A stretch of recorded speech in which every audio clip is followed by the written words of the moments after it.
Hello, hello, and welcome, one and all you internet denizens. Welcome back to a very blurry camera, apparently. Hold it. This is the problem with live streaming. Hold it. 1 second. Bam. All right. Yeah. Cool. Cool. Cool. Cool. Cool. Cool. Yeah. Sorry about that. Welcome. Welcome. And today is my favorite day. Today's Friday for me. Your experience may differ. But Friday means it's fundamentalist fails, baby. It's fundamentalist fails, and I don't know where I found this person. Now, if you're wondering about the title, just relax, okay? It's not me being sexist. I'm not calling this person a Bible chick. She calls herself the Bible chick, okay? So, please be aware of that. But I do have some stuff coming up. If you do want to like the stream, if you do want to subscribe, I've got a few things coming up in a couple of days, on my Sunday or Saturday night if you're in the United States of States. We have Leo Filius on to do a debate review, which is going to be a lot of fun. But it is my birthday coming up, so on my Monday or Sunday night, maybe Sunday night, I'm going to be having a birthday stream where I'm going to get somebody in to take the stream for me. Yes, it's going to be a Hoven stream, which is going to be lots of fun. I'm really looking forward to it. I usually don't look forward to my. I'm not like a birthday celebration guy. It's not sort of what I do generally. I generally go, like it's just another year. So if you wonder how ancient I am 49 this year, which is stunning, right? Like it just saying the number is I don't feel I'm not feeling it. I'm not. I refuse to believe it, quite frankly. But yeah, apparently it is true. I was born in 76. 76. So yeah, apparently that makes me 59. 49, 49. I can't math. I can't math and I ignore my age. So all of that's good. But yeah, come along to that. I would love to see you all there. Um, but this one's going to be fun because this girl, I find her hilarious, just how bad she is. Oh, thanks, Mama. Really appreciate it. But I really do want to show you this because it's kind of hilarious. I watched this and I found it just so utterly hilarious. Just to make sure it was something I wanted to see. Um, so let's get started on this. Share screen. Um, so this is sorry, I'll get her channel name because I do want to pay her credit slash hold her responsible for what it is that she is promoting. Because holy crap. And it is a bit of a shorter one, so I got a second one if we do want to go a bit longer. That's not a problem. I don't have a name offhand. I should have had that up ready, but that's okay. That's all right. We can quickly find it. Taylor Alicia. Taylor Alicia. She calls herself the Bible chick. So yeah, I didn't just call her that to insult her or whatever.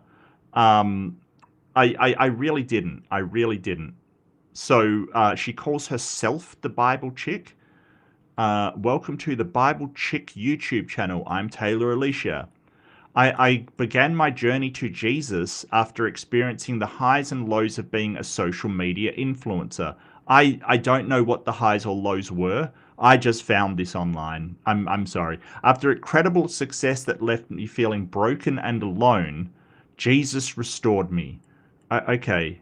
I now only use my platform for the glory of God on the internet, and my hope is with this channel is to encourage and build up the next generation to be bold for Jesus. Oh, please don't be bold for Jesus. Please, I'm begging you. Um, yeah, there's a bit to say in here. There's a bit to say in here.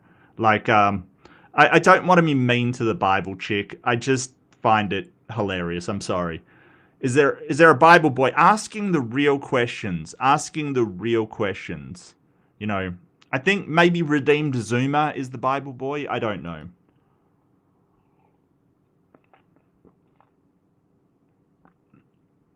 Yes, I am Year of the Dragon Jedi. Let me think. I think it is Fire Dragon because the Chinese astrological signs have their own element. I'm pretty sure it was Fire Dragon.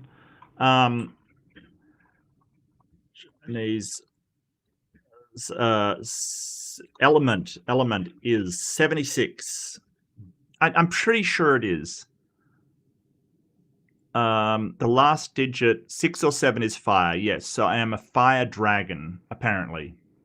According to mythology, kind of thing. Yeah. Yeah, and you know what, Jess? You're preempting me. Look, Jess, you're amazing because I was going to mention like white's a theme that sort of um, Christians go in for a lot. You'll notice this is a running theme. This especially women. And if you ever sort of look at semiotics, and semiotics is just the study of signs and signals kind of thing, white is associated with purity. So they will do this kind of thing a lot. They will have white backgrounds. White clothes on is another one you'll notice. We all notice that a lot. It's just, yeah. Oh, look, I don't mind a minimalist design. I'm fine for the minimalist design. I don't really mind. No. She looks very featherless for a chick. Well, I mean, look, it's probably from the days. So there used to be a person online called the Nostalgia Chick, and that was Lindsay Ellis, and I have great respect for her. But I think that was more a name that she was sort of forced to take by the nostalgia guy, which so that's a whole nother saga. Anyway, let's get on with it, see what she's got to say. I'll speed it up because, wow. It's safe to say that many celebrities and music artists really think that messing with God is all fun and games. It is fun and games. It's make-believe. It is make-believe. It's pretend. It's just pretend. Like, this is the thing. All philosophy collapses into aesthetic. I don't think I agree with that. Maybe a little. I don't know about that one. I don't know about that. In today's video, we're going to be looking at the aftermath of many celebrities that felt this way, and in better words, those who have no fear of God before their eyes. But explore. Yeah, I look. Could you hear the music in the background? Oh, the Skeptic. Yeah, yeah. Hey, look, if you want to use that name, fair enough. I just don't think Bible Chick is as empowering as I don't think it's as empowering, quite frankly. It's one of the least empowering names I've heard, but hey, you do you, go for it. You want to be the Bible Chick, you can certainly be the Bible Chick. Go for it. It just, to me, it brings up like chick tracks, like I don't know. The possibility of God possibly giving a nudge back to some of these celebrities for doing what they did or saying what they said might be something that many Christians reject, because the idea of God being angry isn't something that many in Western society are accustomed to. Yeah, because it doesn't really happen. Like, you're basically blaming a bunch of ills and problems with people's lives on a god, which I think, as we go through, you'll see the problems here. Like, the problems with the consistency of what she is saying. The idea, so related to this is the problem of evil. Why do good things happen to bad people and bad things happen to good people, right? Like, because you get Christians that live all their lives, in prayer and rest, and bad things still happen to them. Yeah, they're pretty bad, Jess. They're pretty bad. I get you. They're pretty bad. They're pretty bad, yeah. Mega churches feed and preach a majority of Christians this cuddly version of Jesus, this teddy bear version of Jesus that is all love. And while God is all love, he is also a very just God. He's all love, but he's also very just. Okay, well, why do bad things happen to good people? Well, that's the thing. It's like this. Oh, well, if you had something wrong happen in your life, you must have done something to deserve it, right? Right? this is the kind of thing that they've been using for centuries to sort of say God's responsible for everything, but it's your fault. It's your fault. It's just, this well, something bad happens. You did something. It's a retrofitting of your problems in your life to say, well, you have to have done something. May have come as a lamb, but he is returning as a roaring lion. Can you tell me where it says that in the Bible? Does it say that in the Bible? I didn't think about that. As a lion. I mean, I know that the Lamb of God is um um it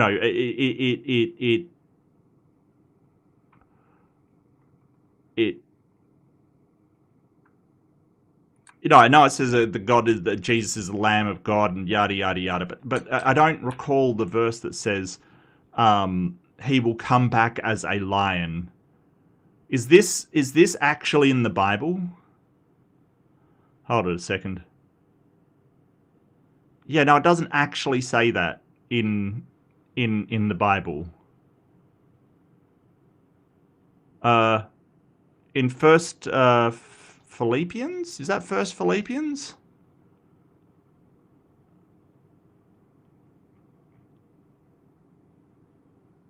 I don't know where it says that. It says your adversary, the devil, prowls around like a roaring lion, seeking someone to devour. It says the adversary's a lion, but what are you talking about? Oh, it's 1 Peter 5:8. It says the adversary, the devil, walks around like a roaring lion. I am so baffled as to like why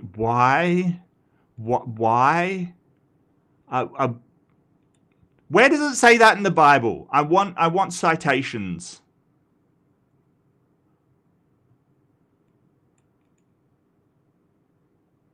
No, it doesn't say that in the Bible. It doesn't say Well, that. then the choice is yours. But one thing that God will not stand for is God will not be mocked. Do not be. God will not be mocked. God wears funny pants. God smells bad. God's a poopy butthole. Wait for it. Wait for it. Yeah, nothing happened. Nothing happened. It's like that George Carlin sketch, right? Where he's basically like, I'll see if I can find it if you haven't seen it. Like maybe play just a bit of it. Carlin.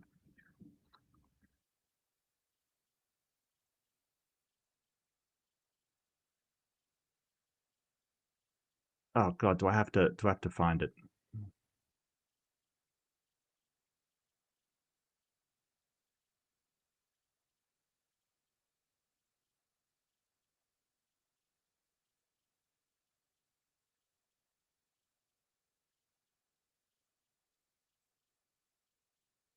No, I don't. I don't think I can find it.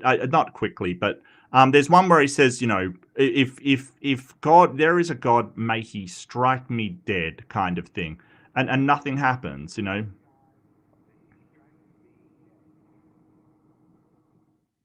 like the guy lived to be 71. He's been hassling God all his life, right? He's been hassling all his life, and nothing happens to him. Like he dies of old age. I mean, if that is that sort of, but they try to claim, hey, oh well, he was just waiting for his revenge. What? So he let him live a quite long life, and he enjoyed his life. Did tons of just let him go until what he dies of 71. Okay. There's people like Ricky Gervais who has hassled God all his life, and nothing happens. This is the thing. Yeah, yeah. I really wanted to show that because he says, "If there is a God, may He strike this audience dead." Yes, but then he goes, "Strike me dead," and he goes, "Oh, I got a bit of a twinge in my leg," but nothing happens. It's because God's a story. It doesn't happen. God is terrible. He's a poopy butthole, silly, tired old fuckstickle.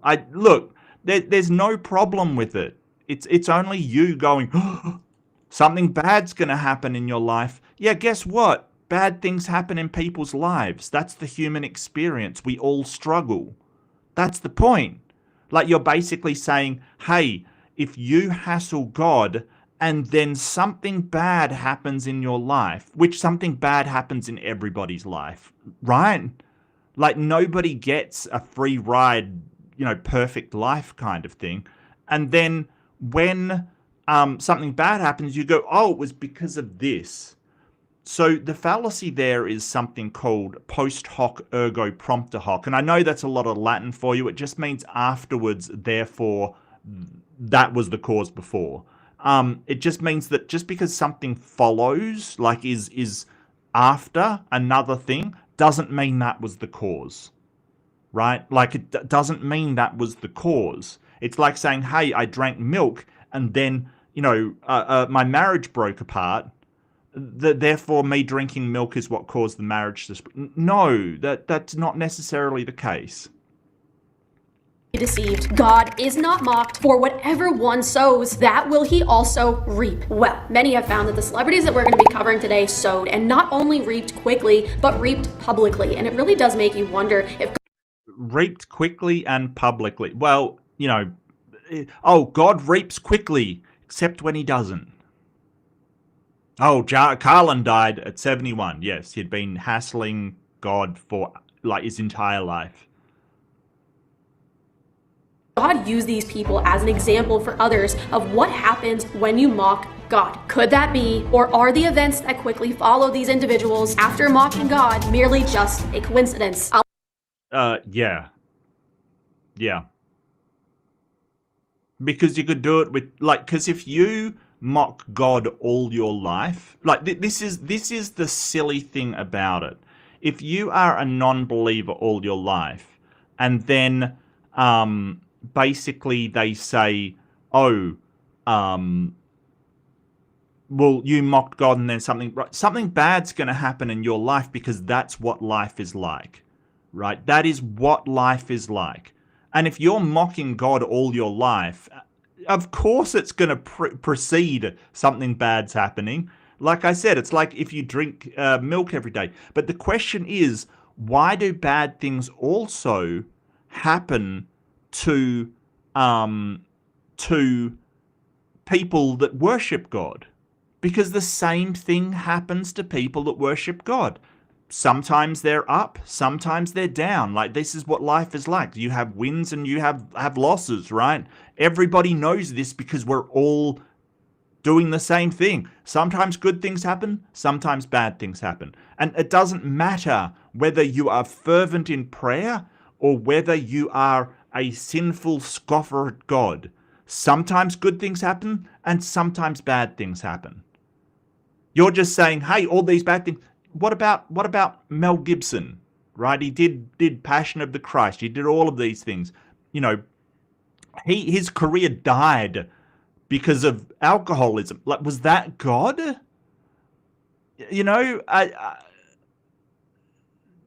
That doesn't make sense. And what about Kirk Cameron? His career just died.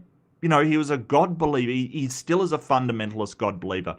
No, but then they say, oh, no, that's either a test, right? God is testing you, or it's the work of the devil in that case. And it's like, but it could just be that people have troubles in their life, and sometimes they're up, sometimes they're down, and you're basically saying, oh, well, you're down because it's because you scoffed at God, even though it happens to people that don't. The consistency is not there. I'll let you decide. Let me know in the comment section which one you found to be the most shocking, and let's dive in. Number one, we're going to start off with a situation that occurred on the Impulsive podcast between George Jango and Logan Paul. To be honest with you, I think Logan Paul is fake. Him and his brother are fake as fuck, in my opinion. And it's just my opinion. I've never found them compelling. I've never found them interesting. I have always found them just. I mean, I don't know them, so I can't really say that. I can't really say that. But Logan and Jake Paul, I just find them as fake as fuck. The one that fought Mike Tyson. I think it was Jake. I'll just look that up. I think it was Jake. Yeah, Jake Paul versus Mike Tyson. Yeah. Like seriously, I'm not that much into boxing, but I did see a couple of videos where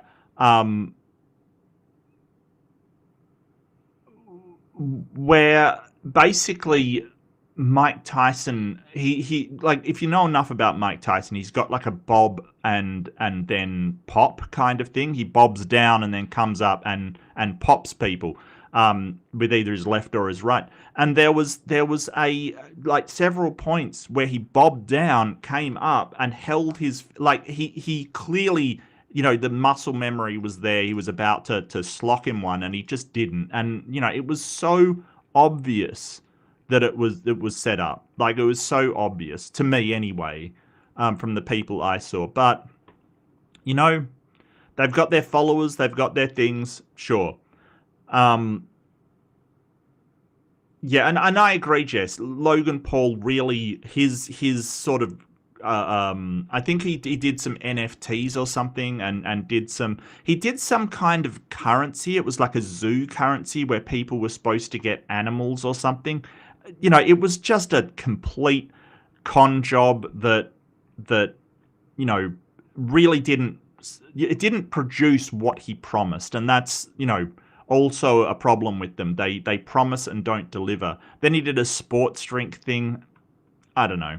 Millions of people tuned in. Logan Paul shared some pretty blasphemous remarks about Jesus after George Janko was sharing his faith. Check this out. One that really hurt me is you told me I need a therapist because I believe in Jesus. Jesus is't doing it for you. Like, come on. Yeah, but that's not subscribe to a doctrine that slams homosexuality. Come on. If I say something, I've said it intentionally. You're so like power driven that you will mold past your friends and family without knowing. I'll be honest with you, bro. Jesus Christ. Oh God. Really? I think you're so giant with your words. You really don't know what you step on when you say things. I just don't know if I can get behind. Like, that's silly to me. Now, after this. Yeah. Okay. I bet he got some backlash for that, though, because I bet he has a lot of Christian followers who will go, oh, you can't say that. Why not? I don't know what he said. I don't know what she bleeped out. Did he say Jesus sucks or Jesus fucks? I don't know which one he said. I don't know. Either could be true. But, Jesus fucks sounds complimentary. So did she just beep out the sucks? Jesus, like, is that... I don't know. Logan Paul ended up apologizing to George because the events that took place after he made these remarks were something he was not ready for. Check this out. Pretty out of line comments to George about George's beliefs. I'm not going to say what I said. I'm not even going there again because I'll tell you why. The following 3 weeks have been the hardest period of my life. Buddy, God kicked me is hard. Yeah, so 2023 for Logan Paul was about when he was getting busted for, or sort of getting in trouble for all kinds of things. Now he sort of said, it was the hardest of my life because I hustled God. But like, Logan Paul, if he got a lot of backlash, he would say that. I think that Logan Paul is somebody that would apologize and sort of say that if he thought he was losing his audience. And considering that he is in sort of the more right-wing manosphere, I think that, I think that he would say that, like he would try to reclaim his Christian audience kind of thing. So that may not be the case.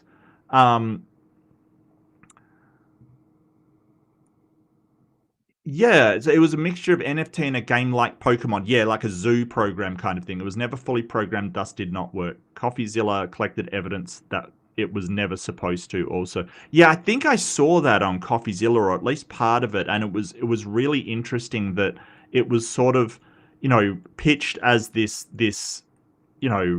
incredible thing that just never panned out. Like it never panned out. And I've got my criticisms about early access and sort of stuff. But at least if you're unfamiliar, early access is a program done on Steam in order to encourage game creators to create their games. It's had some problems with people producing stuff. People buy it in early access and it never is realized. But there's been some success stories as well. So there's a bit of give and take there, But what they do is they make it clear that early access is kind of something at your own risk. Like it has this banner saying this is early access. The finished product may not be the same. And because it's early access, it is vulnerable to not getting off the ground or not getting the sales it needs to actually be fully realized. And that's something that they make very clear up front. But that isn't the promises that Logan Paul made. He made a lot of promises. As he could, there is there. It's soon We call as it that started a happening. Godsmack. I went, Godsmack, son. there's no way. Ironically, I defamed Jesus and God, and I felt his wrath. It was very telling to me how the karmic energy of the universe, this is what I'll call it, just went right back around and put me in my place. Pretty interesting, and it's Yeah, so, I think that would have happened no matter what he said about Jesus. Like, that's the thing. About that time, okay, and Jess has done some research. Well done, Jess. I couldn't really find anything at the time, but you claim when you adopted a pig mistreated and it died, rehomed it to a family in Puerto Rico. Yeah, that's a shitty thing to do. Like, seriously. You know what? If I adopted a pig and it died, I would be, devastated. I wouldn't be lying that I rehomed it. Pigs are hard to take care of. So I wouldn't adopt a pig to start with. But, if I did adopt an animal and it died, I'd be sort of like, yeah, it unfortunately passed away from health issues. I'm not sure about mistreatment. I don't know about that. But look, it wouldn't surprise me. It wouldn't surprise me. also interesting that Logan even makes the connection himself, that this was a little bit too much of a coincidence, but as you can see towards the end of this clip, Logan still doesn't understand that it's not the universe who's in control, but it's God who is the creator of the universe. Yeah, I don't think so. I don't believe in karma that much either. I think that sort of on a colloquial sense, like karma as in if you treat people badly, you will be treated badly. That's not really the idea of some spiritual revenge. It's just that, you like that's just reciprocity, right? That's just the reciprocity of people treating you the same as you treat them, essentially. I like these comments. Can I turn them on? Maybe I can. Is that better? Is that better for people? Tell me what you think. Do you think we should have comments on the screen or nay? I don't mind either way. I don't mind either way. I want to know what you think. I want to know what you think. Yeah, I agree. I think he was playing up to his audience. That is what I think. I think that, don't get me wrong, he probably had a hard time. I just think that Logan Paul, hassled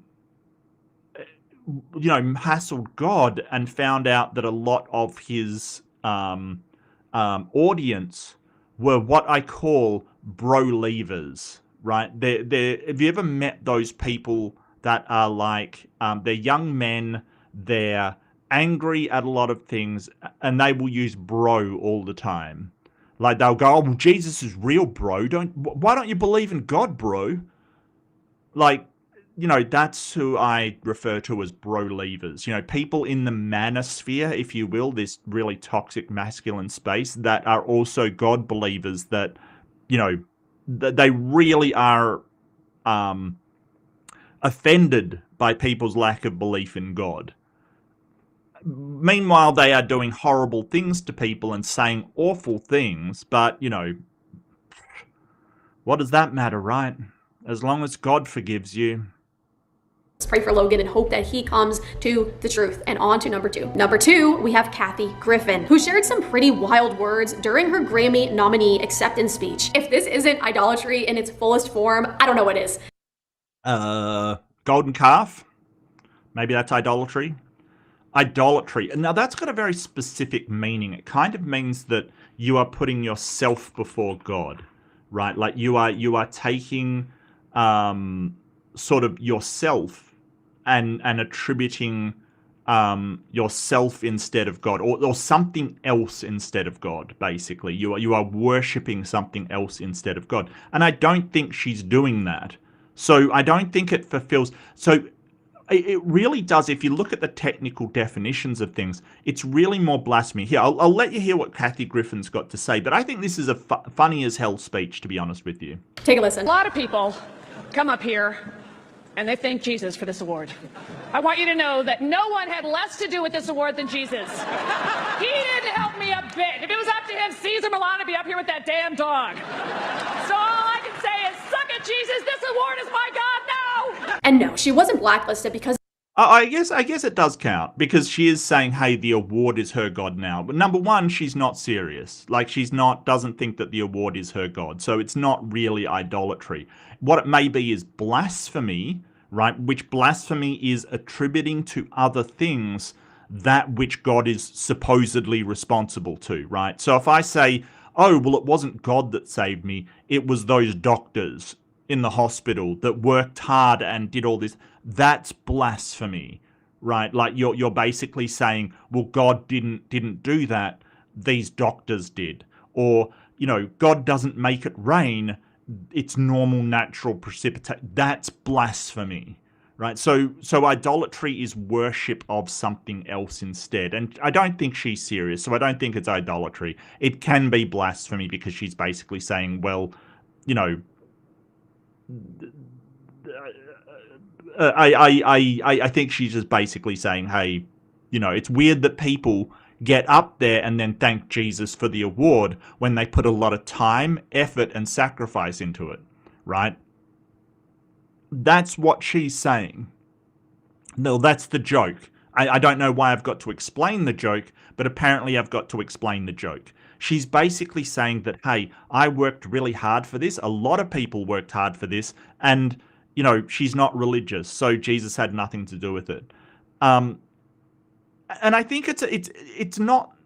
I agree. I don't think she's even that funny, Marty. I really don't. You know, she is one of those very, very contentious comics that says controversial stuff. And I think that sort of throughout her life, she's always been doing that. That's just her style. And while I don't really like her that much, I don't think that God, after all this time, took particular offense at that one. You know, like it's kind of weird to say that.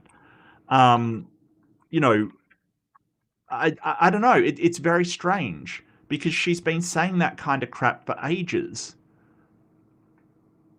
Of what she said about Jesus, as we have pretty much come to the conclusion on this channel that Hollywood pretty much hates Jesus and probably loved what Kathy Griffin had to say up on that stage. No, it's called a joke, honey.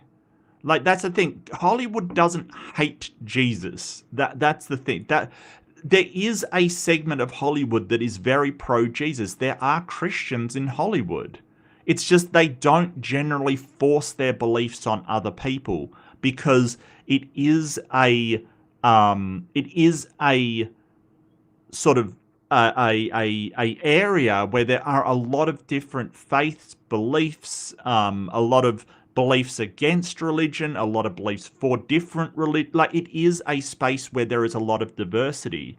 So unlike sort of, I'm not going to call you narrow-minded, but unlike your sort of very sort of myopic view, people are entitled to their beliefs. And if she believes that God is something to make a joke about, then that's the case. Like, nobody has the right to tell her, no, you're not allowed to do that. And we want to separate the idea of God taking revenge as opposed to Christians taking revenge, right? Because some of these people that have said controversial things against Christians have really been singled out, that Christians won't work with them. And hey, that's their choice. I get you. If you're going to hassle somebody's religious belief, you have the right to do that, but they may not like you and they might not want to work with you. And that's understandable. That is a human reaction. You know, if you hassle my mother, even though she's dead, I won't want to work with you, right? Like, because that's somebody I care about. If I hassle Jesus and you care about it, then you may not want to work with me. And I understand that. That's fine. I get you. Doesn't mean I'm going to stop. It just means that I understand that you may not want to do that. And that's okay.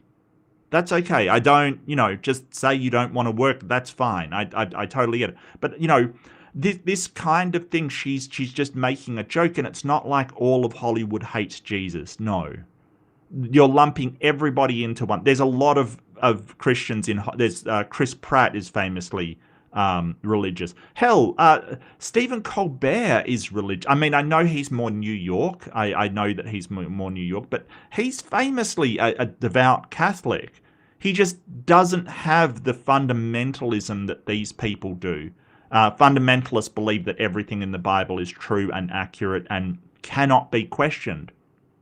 He thinks it can be. He makes jokes about things like, it's fine. And he's done very well. Oh, he's got cancelled. Yeah, that's more to do with the right-wing fundamentalists and Trumpists than Colbert. God having revenge on Colbert somehow. She was very loved by Hollywood, which makes it even weirder that despite Hollywood's love for her, her career took a nosedive, as well as, sadly, her health.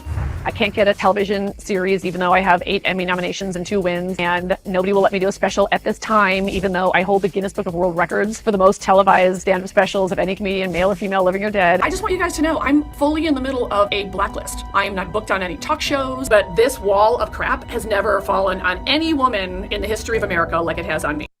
Okay, so this was November 2017. Mark's mother was asked, and his father smelt of elderberries.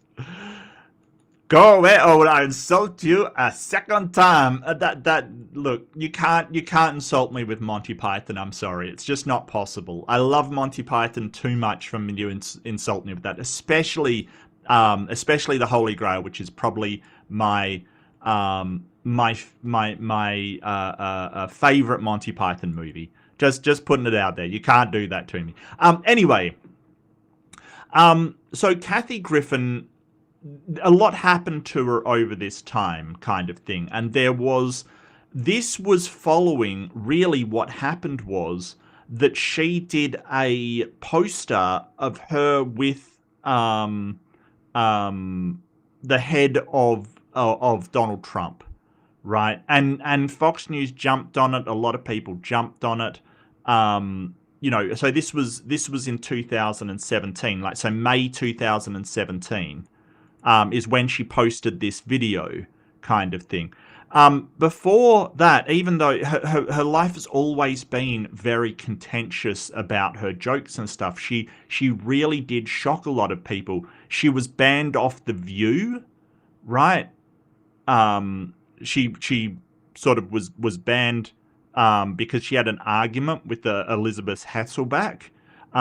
She went on a tour and offended a lot of people. She had some talk show bans after making some jokes about Barbara Walters.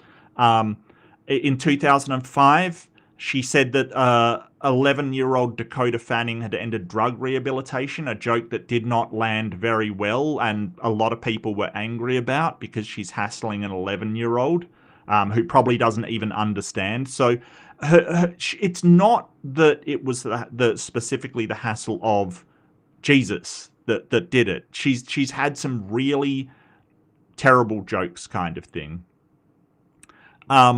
So in May 2017, she had a poster with Donald Trump's head, and there was a lot of people on the left who were very, very critical of that. That even though you don't, even though you don't like Donald Trump, you don't sort of show a dead, you holding the head of the president kind of thing, even and I will add that Anderson Cooper said, "For the record, I am appalled by the photo shoot Kathy Griffin took part in. It is clearly disgusting and completely inappropriate." Right?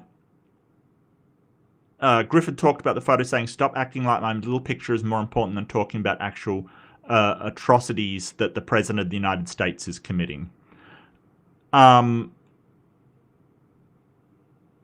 So in 2022, she was suspended from Twitter for impersonating Elon Musk. Her humor has always been, sort of shocking, and she's sort of not shy about making fun of celebrities as well, other celebrities. So,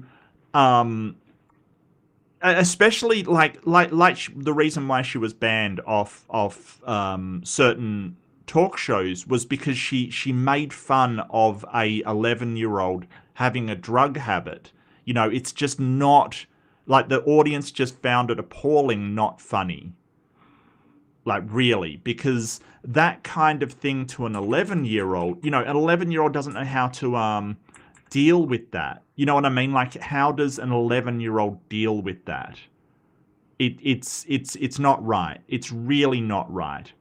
So that is the reason why she was blacklisted, not because she hassled Jesus. I wish I was on television. I have 2 Emmys, which apparently doesn't mean anything. Look at Jesus, this award is my God now! And many believe that this is a prime example of God will not be mocked. What do you think? Number 3. Yeah, but she waited until 2017 to kind of, take his revenge for this slight. I don't know. I have no idea.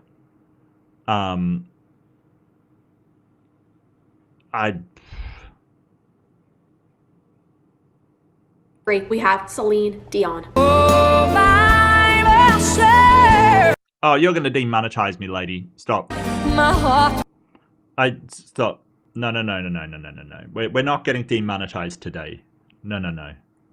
Celine Dion. You're going to hassle Celine Dion? How dare you? Some Canadians will chase you down. I'm not sure about Revenge from God, but Canadians will definitely chase you down. One that we covered in our video, demonic commercials, that I cannot believe aired. And to this day, after making this video, I still can't believe that this...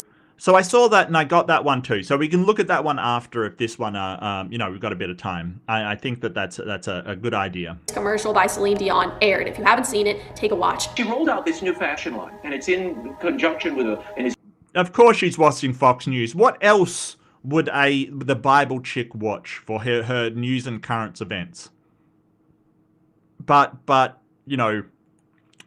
News, of course she is. Of course she is.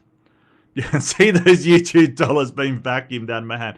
Look, honestly, I've now got just a moratorium on any music because I've let stuff go that I'm like, there's no way it's copyright, right? Like, it's just a game song, or it's just this. No, seriously. Or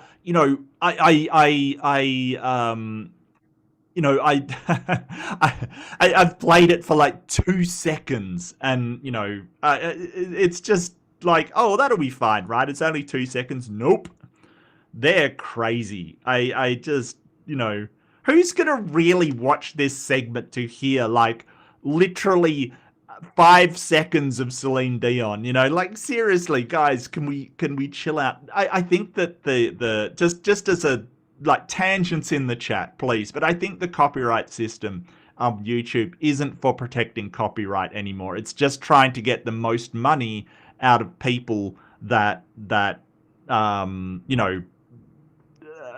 are just trying to do their jobs, quite frankly. It's just exploitation now. That's my opinion. Because no one is going to watch one of my videos for literally 5 seconds of Celine Dion. It's not going to happen. Hey, Kip. Yeah, no. Look, Canadian priorities, I get you, my friend. What do they say in Canada? Elbows up, Canada. Elbows up. I don't know exactly what that means, but hey, I'm all for it. I'm all for it. Israeli fashion line with this very bizarre ad. She walks into a maternity ward, blows glitter around the room. All the boys are in blue, the girls are in pink. Not after she does her magic. Yeah, so she's got gender neutral children's clothes. Yeah, that's cool. Yeah, instead of like, you know, oh, you have to have blue for boys and pink for girls. Really? Why? Really? I have no idea why. Like, you know, that is a social paradigm that has just been instilled in us. It didn't used to be like that, right? If you look at Victorian times, for instance, you'll see boys with like, they're almost like nightgown kind of babies' clothes. It didn't used to be like that, right? They just put children in the same clothes because they couldn't afford to get boys having blue, you know, they just didn't do that. It's a relatively modern thing that we have these colors for children. You know? And then in one of the bassinets, this big voodoo doll appears. It's a very strange line. You see it on the right-hand side of your screen? See it? Ew. Okay. Why is that enticing for clothing? Let me show you the bizarre fashions, okay? These are gender neutral, but they're very dark. That's cool. That is cool. That is cool. I gotta say, I'm to be honest with you, I'm loving this Celine Dion late life goth phase, right? Goth/emo phase. I'm all for it. Like, seriously, that is cool. And that may just be because I did the whole sort of grunge thing, right? Like, she's got children's clothes because you're going to have the gowns for ease of changing diapers. Right, but they didn't color them according to gender. And it wasn't like this, oh, they can't wear that. You know, they're a boy. It wasn't like that. It was just like, oh, yeah, I've got a baby. What's easy? What's, you know, not difficult to do? It wasn't about, you know, oh, I've got to, you know, show their gender to the outside world. It you know, and society didn't break down. That's all I'm saying. But I get you. I get you, aren't you? I do get you. You know, like, there's going to be people who grew up and they're goth or they're emo. They have these lifestyles the Christians don't like, but they're perfectly kind, nice people. The amount of goth people that I've met that are really nice, right? Just lovely people who just happen to like music and like the symbology and the accoutrements, if you will. There's a $2 word for you. Of sort of more gothic style, and you know, things of skulls and death and bones, and you know, the acknowledging the time we have on this earth. Lovely people. They just don't have the same style. And that's okay, but they want clothes for their children and do not want the cutesy stuff that is currently in the market. Okay, cool. Oh, you can't put skulls on a child. Why not? Why not? Hey, what are you going to say when the skull is on your children? You've got a skull. Everybody's got one. I don't... Like, why? Why? Skulls in the collection. Why you would put... Oh, did I miss a raid? Maybe Kip raided me? If you did, I do apologize. I've kind of closed that tab, which is kind of silly. But yeah, if I've got a raid, thank you so much to Kip for sending people my way if you did. And welcome to all the Kip fans, or Kippers as I call them maybe. I don't know. I don't know what you call your people. I do want to call them, you know, what they are. Bible lovers, I guess. Because Kip loves the Bible. I got to admit. He loves the Bible. Loves it. think you got some competition with the Bible chick here. So yeah, it doesn't say, but that's okay. That's all right.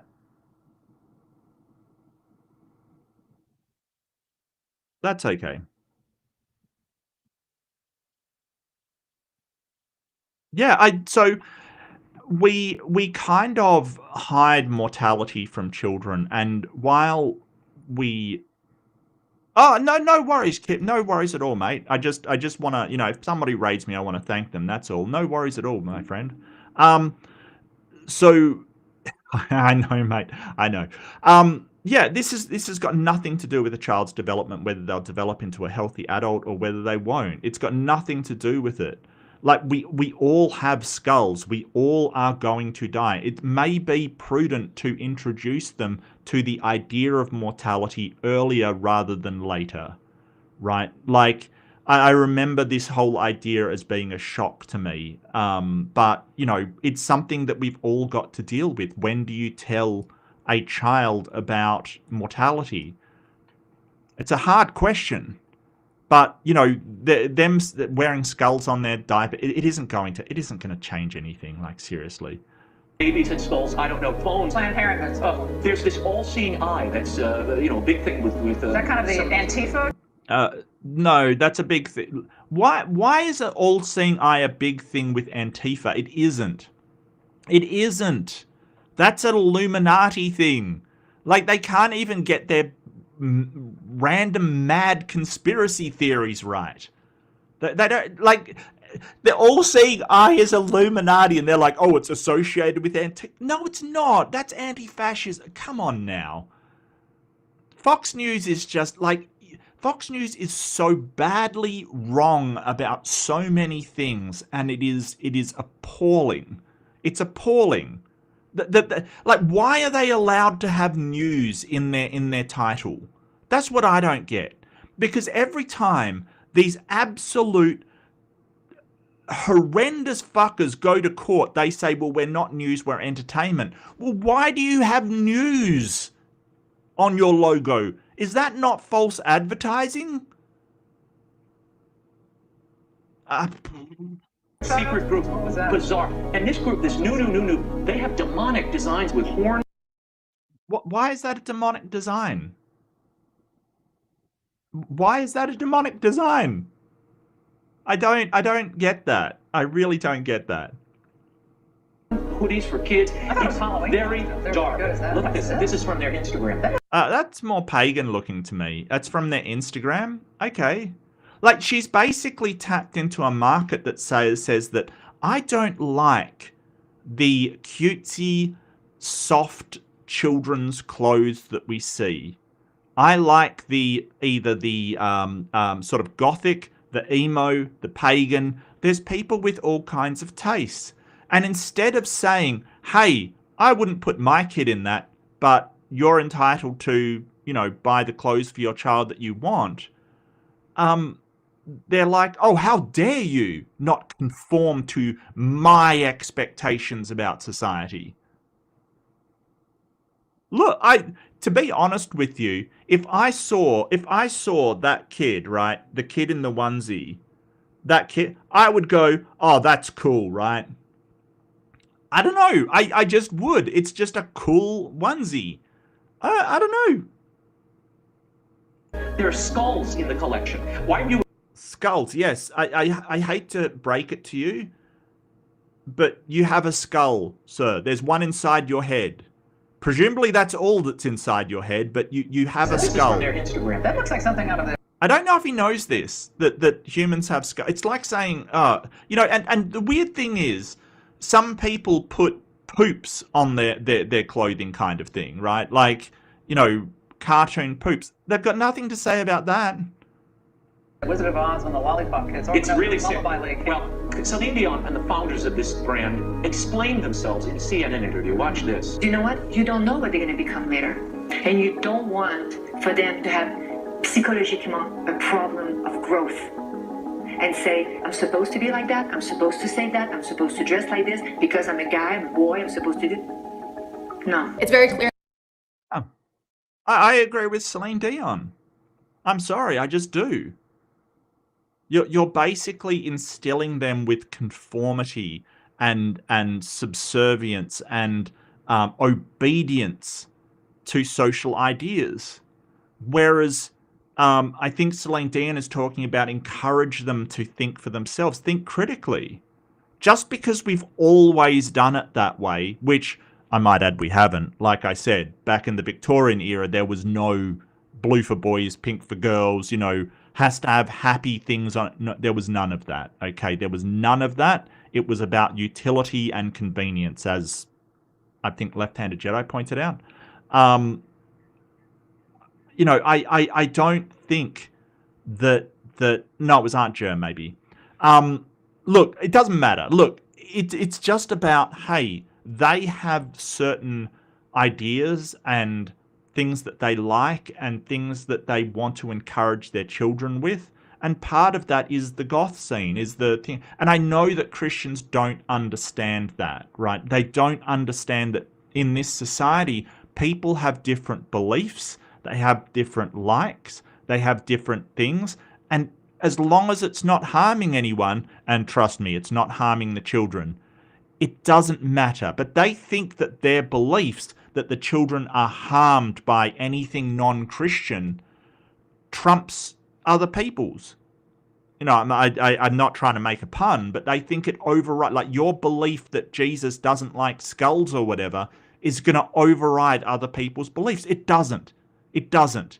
You're entitled to those beliefs, but you're not entitled to push those beliefs on the rest of society. You've got to show there is an actual harm there, not a made-up one from your imagination. And yeah, if there's an actual harm, sure, you've got a point.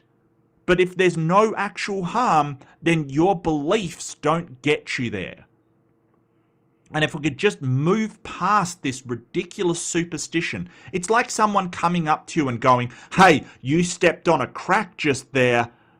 You're going to break your mother's back. How dare you? How dare you? You're like, well, I don't believe in that. But I do. And I know it's true that you stepping on that crack will break your mother's back. How dare you? It's just that ridiculous. Like, that is the ridiculousness of what we're talking about. Your belief, your superstition, does not get to override anybody else's free choice and their choice and their autonomy if you can't actually show it's doing any harm. Yeah, I agree with this, Sapphire. I agree. This is outrage farming, yeah. But the problem is that you get people like Bible Chick here take that outrage and then regurgitate it to their audience, sort of go, oh, well, see, it's this horrible thing, and then try to maybe use some critical thinking to back it up. Okay, we'll see she fails, but, try to. That Celine Dion advocates for a very demonic trend that we see going on in the world today, which is an attack on God's design. And not only that, it's an attack on children. And the Bible is very clear. When it comes to children, God is not messing around. If anyone causes one of these little ones, those who believe in me, to stumble, it would be better for them to have a large millstone hung around their neck and to be drowned in the depths of the sea. Okay, so the Bible, has got some horrific verses about children in it. Like, for instance, spare the rod, spoil the child, i.e. you should beat your children and not spare them that, right? Like, it doesn't do well for children. So I don't know why she's cherry-picking this one. So really what this is talking about is somebody attacking believers, not children, right? It's not about children. It's about God believers, other Christians is what it's about primarily. It's not about children. Like, it doesn't mention, say, for instance, Palestinian children. It doesn't give a crap about Muslim children. It's about Christians. So this is a really bad verse to use because it's not talking about children. It's talking about Christians. New Testament. And I mean, there are verses in the Old Testament about God killing children, right? Um, um, and sort of taking your rebellious children to be stoned kind of thing. Now, she might say, hey, it's New Testament, but I mean, Leviticus says, if there is anyone who curses his father or his mother, he shall surely be put to death. He has cursed his father or mother, his blood guiltiness is upon him. Right, that basically means the death penalty, by the way. You know, and in Ephesians, from the New Testament, it basically says, children, obey your parents in the Lord, for this is right. If you disobey your parents, it's the same as disobeying God. Now, you know, you might first go, well, why is that bad? Well, if your parents are doing horrible things, you shouldn't obey them, right? Like this is a unquestioning obedience to your parents, which some parents do stuff wrong. We shouldn't have unquestioning obedience. We should be obedient to your parent because they have your best interests at heart. And we want to tell kids, hey, if your parent is harming you, tell somebody else in authority. Okay, so the New Testament's not that much better. God is clearly not messing around when it comes to children, and many believe that her producing this commercial contributed to the decline in her health, because not too long after this commercial, Celine Dion was diagnosed with a rare disease. And look, I take zero joy. So yes, she soon after this commercial, she was diagnosed with a rare disease. The problem with this, right? The problem with this, it's called stiff person syndrome. That's the colloquial name for it. It's called something else as well. I do want to find out what it's called, because it's like spasms and things like that. I can't remember the other name for it, but it's called stiff person syndrome. It's basically where your limbs stiffen up. The problem is, and I want to share this, the problem is that she had symptoms for over 10 years, right? So while she was diagnosed in 2007, she actually had symptoms for a long time afterwards, right? Like her first symptoms were in 2008. Right, so the problem that Bible Chicks got here is she was saying, oh, well, God took action after she... Well, no, apparently she took action before she hassled God. So this is a problem, right? Because if you're going to say, hey, you do something and then God takes action against you, you're going to have to say that he also puts the symptoms there preemptively. At what point do we just acknowledge that this is total bullshit? Like that she had I believe it's a genetic disorder.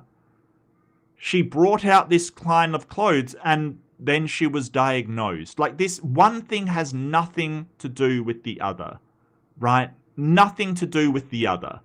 Because then you'd have to argue that God put in her genetics the predisposition for this illness. Like at what point do we just acknowledge that she is just taking a bad event from Celine Dion's life and associating it with something she doesn't like? Which is really shitty thing to do. And yeah, I agree. I don't think she's sorry at all. I think she's like, oh, well, I'm a Christian, I have to be sorry. But she got what she deserved for hassling God. She got what she did. No, she didn't.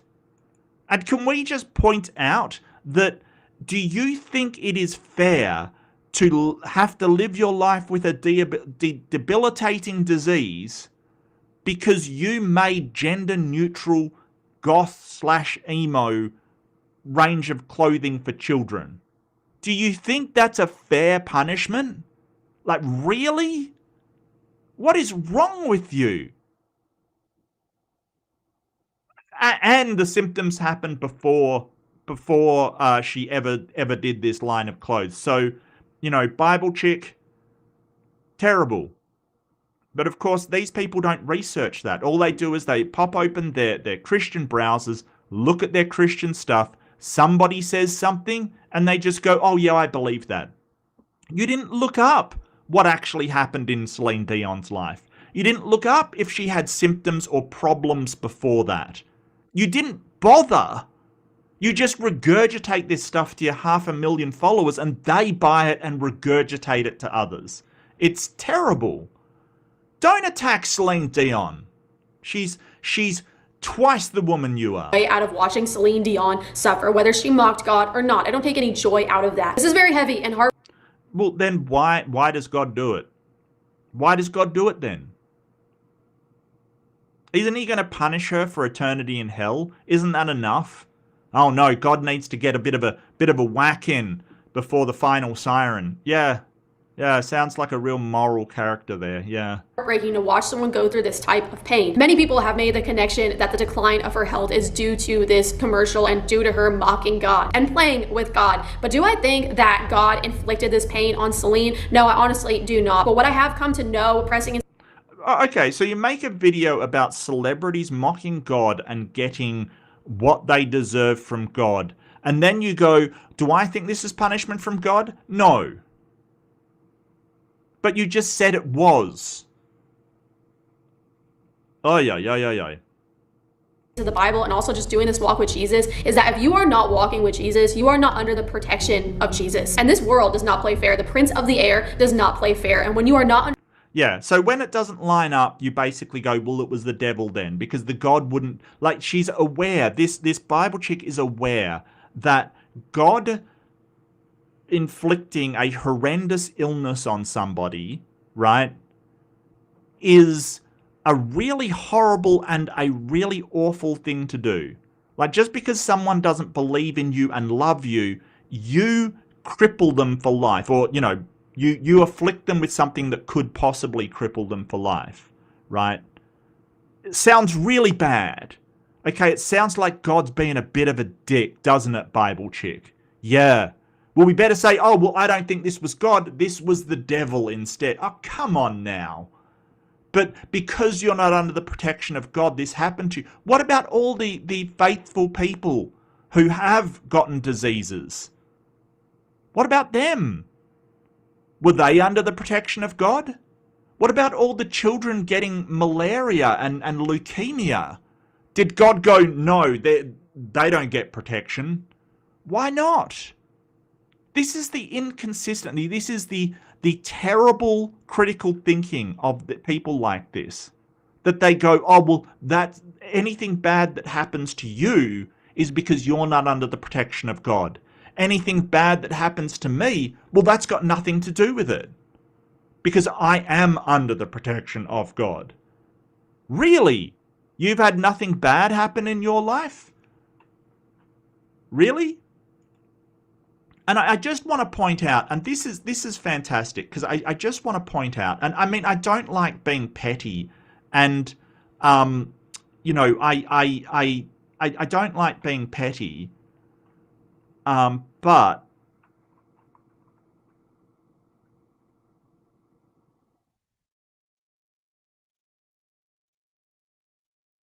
so this is Taylor Alicia, Bible chick. This is the same person, right? One day ago, was wondering why I've been sleeping 10 plus hours at night when I normally get up at 5 a.m. every morning. Turns out I have severe anemia and the iron pills I'm prescribed haven't been working and it's only getting worse. My doctor is sending me to a hematologist because they were concerned with how close my due date is. Well, congratulations on your pregnancy. And what happened to God's protection? Wanted to ask if you guys could pray that my iron levels would increase so I can feel better and have a safe delivery next month. Yeah, just quit all treatments and see how the prayer works out. Love you all and thank you so much in advance. See you for the next video. Yeah, no, don't stop seeing your hematologist, please. Please. But isn't it funny? Isn't it funny when it's them, when it's the Christian who is under God's protection because they're such a wonderful believer, That's got nothing to do with, you know, their religious beliefs. God's still protecting them, and they need prayer to fix it. But they'll still go to the doctor, right? They'll still go to the doctor, and they'll still get the treatments. They don't need it. They've got prayer, but they'll still go and get it. I don't, like, seriously, you can't make this shit up. Like, seriously. This is how bad it is. If I said, hey, you did a God video and, you know, Vishnu is punishing you. See, you're having problems with your pregnancy. You know, I hate that for you. I hate that for you. You're having problems with your pregnancy. See, Vishnu is real and he's taking, you know, it's just this level of, you know, belief satisfaction of saying, oh, well, you mocked God and then something bad happened to you. Hey, guess what, lady? Something bad happens to people all the time. You can absolutely cherry pick this out. But please, keep seeing your hematologist. I hope you get better. Congratulations on your pregnancy. I hope it goes well. And, you know, I don't think this is revenge from anybody. I think this is just a case of biology. Because every time it's them, it's a case of biology, you know. But I wish you the best. I really do. I hope that you get well. Oh, left-handed Jedi for 10 freedom units. 10 freedom currency says, wait, do you have Jesus insurance? You better get your act together and call 1-800-GOT-JESUS. Hey, and you better do it before the premiums increase by like 300% due to the Republicans. I'm not sure what the premiums on Jesus is. Oh, that's right. It's 10% of your income. Yeah. Yep. Yep. Average monthly income in the US. What is the average monthly income? So it's 6,228 is the average income. So roughly the insurance for Jesus is 622 a month, which is quite expensive as I understand it. That's pretty expensive, you know, if I do have it right. So that's a pretty expensive insurance plan that doesn't have a lot of results behind it. You know, like, I don't know if anybody's ever done a claim on Jesus insurance. I will guess, like, that's the thing, right? Religion is like an insurance scam that doesn't pay out. It's like an insurance policy that never pays out. Which is wild, right? Who's actually gotten value for their money off of that? I don't know. The protection, the wing, the covering of Jesus, you can very much, by your own free will, hand yourself over to the enemy. It is only those who dwell. Oh, well, you're having problems. You must have handed yourself over to the enemy, Taylor. I don't know what you did. I don't know what you did, but you're having health problems. You must have done something, right? Right? That's the standard you give to everybody else. If you have health problems, then you've done something wrong. If that's the standard, then you must have done something wrong. And this is the perniciousness of Christianity, because that's what they propose, or that's what some of their denomination. If something bad happens to you, you must have done something to anger God.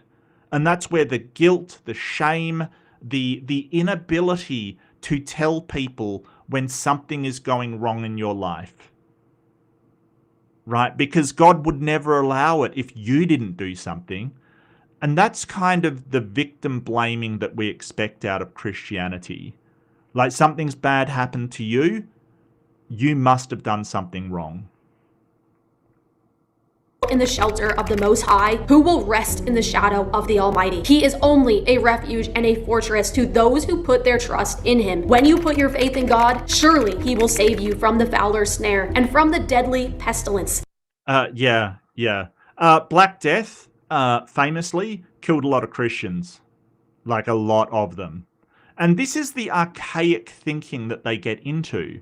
You know, like, if you die of a disease, then It's your fault because you didn't love God enough. And sure, it's really motivating to people who believe in it. It's a different, it's a, you know, because they're going, well, I don't want to die of pestilence. I better get good with God. But the problem is that it doesn't change. Like, we know now that whether or not you die of a disease has nothing to do with how much you love God.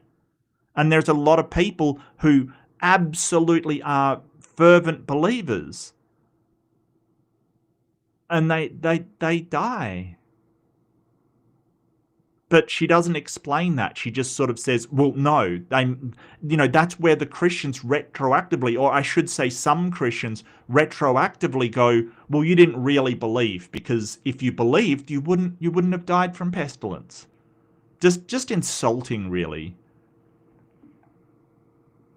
He will cover you with his feathers, and under his wings you will find refuge. Let's pray that Celine Dion will turn to our God, who we know is a healer. God is a healer. I'm sorry. So he could heal her, but chooses not to, and lets her suffer because she doesn't love him. I want to say that is one of the most abuse-coded things I've ever heard. Like, unless you love me, I'm not going to help you. Meanwhile, we have secular doctors, right? I'm not going to say atheists, secular doctors who perform life-saving treatments irrespective of what your religion is, what your race is, whether you hate them or not. They will try to save your life. What does that say about your God?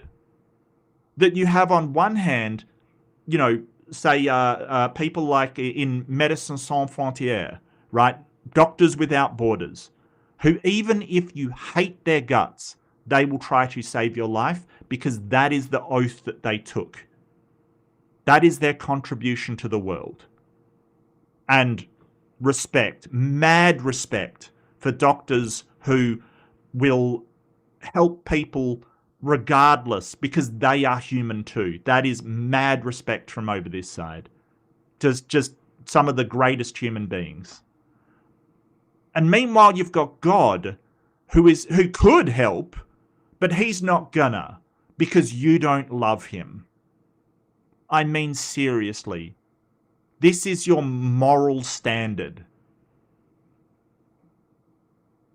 And this is the morality of Christianity.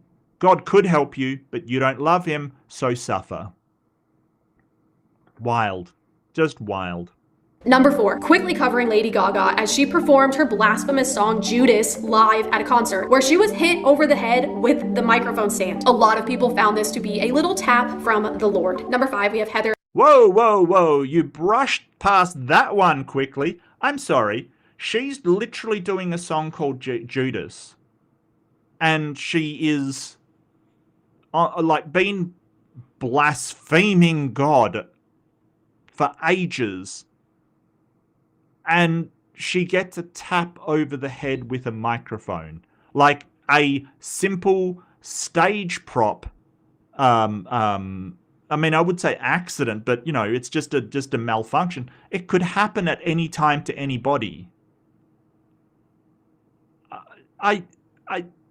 Why is it that Celine Dion does a clothing range that doesn't even mention God, right? Like, it doesn't, she just finds it creepy, okay? But she didn't really mention God, right? Why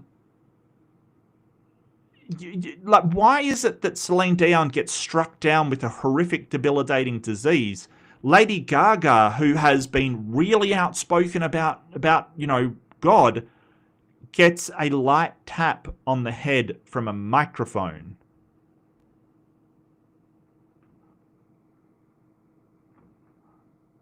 Does that mean that if a Christian band is playing and one of them, gets a microphone tapped onto them, which happens all the time, does that mean that God hates them? I, where's the consistency? Like, is that the best God can summon up? Like, Celine Dion, he can strike down with a disease. Lady Gaga apparently is immune to that for some reason. I don't get how she arrived at this conclusion. You know, because Lady Gaga has been hassling God for ages.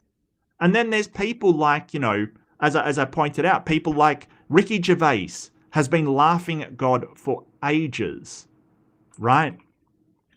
And nothing has happened to him. Does he have an iron chariot secreted somewhere that we don't know about? I don't know. But this, to me, this seems like just these things happen to people, and you are just cherry picking the ones out of the mix, because, you know, bad things happen to everybody. But you're just going to the atheists, the secularists, the pagans, the people that don't believe, and go, oh, well, they're being punished for what they've said. Well, then why do bad things happen to Christians? I had this discussion once in a debate with somebody talking about prayer, right? Like prayer. And he said, oh, well, prayer works because if I order something from Amazon and then it comes, you can tell that that was the reason why it arrived. And I'm like, yeah, but aren't there times where you prayed that it hasn't come true? And he's like, yes, of course. I've prayed for lots of things that I haven't gotten. And it's like, well, how is it like an order from Amazon then? And I've had good things happen to me that I haven't prayed for, right? So you've got good things happening to people, and people pray before it, but sometimes good things happen when they don't pray, and sometimes they pray and no good thing happens at all. It's this cherry picking, and there's a sort of very specific fallacy for it. It's called the Texas sharpshooter. I'll explain what that is.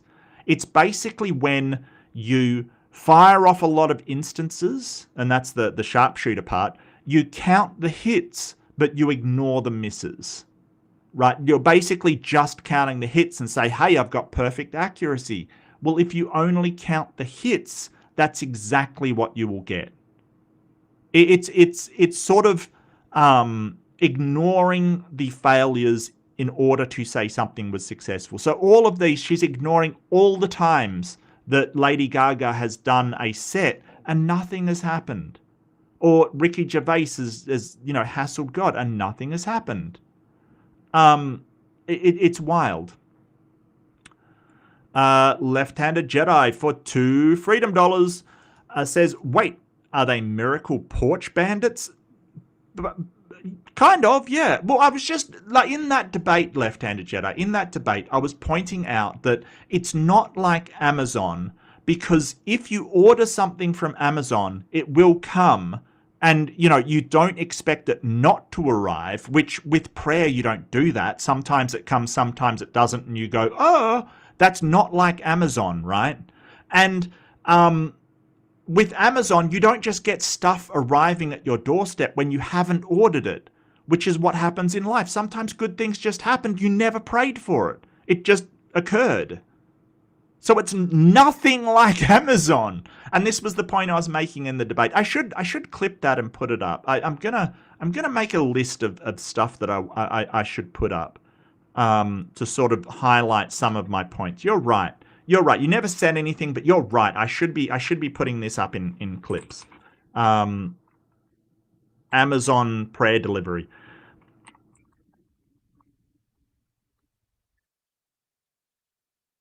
So another way to describe it would be that prayer is nothing like Amazon. Just saying. And this is the same. It's the same fallacy. It is the Texas sharpshooter. She's counting all the hits and ignoring all the misses. There's people that don't blaspheme God and bad things still happen to them. There's people that do blaspheme God and nothing happens to them. In fact, good things happen to them.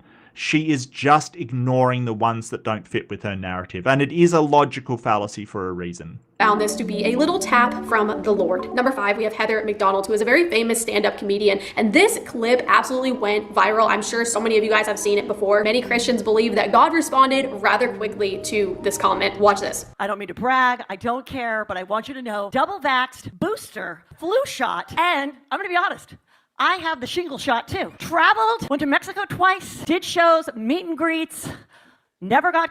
Clearly, Jesus loves me the most. Seriously. Yeah, so that's the joke, you know, like she probably never got COVID because she got all of the shots, not Jesus.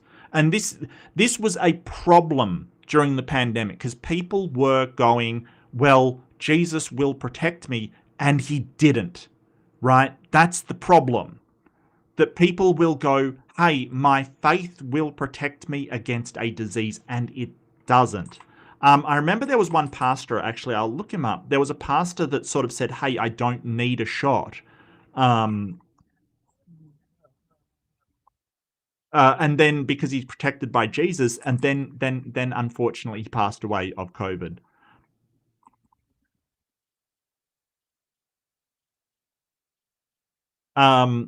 Yeah, so well, there was a conservative radio host, Danny Reeves, who basically said, I don't need a shot because I have faith, and then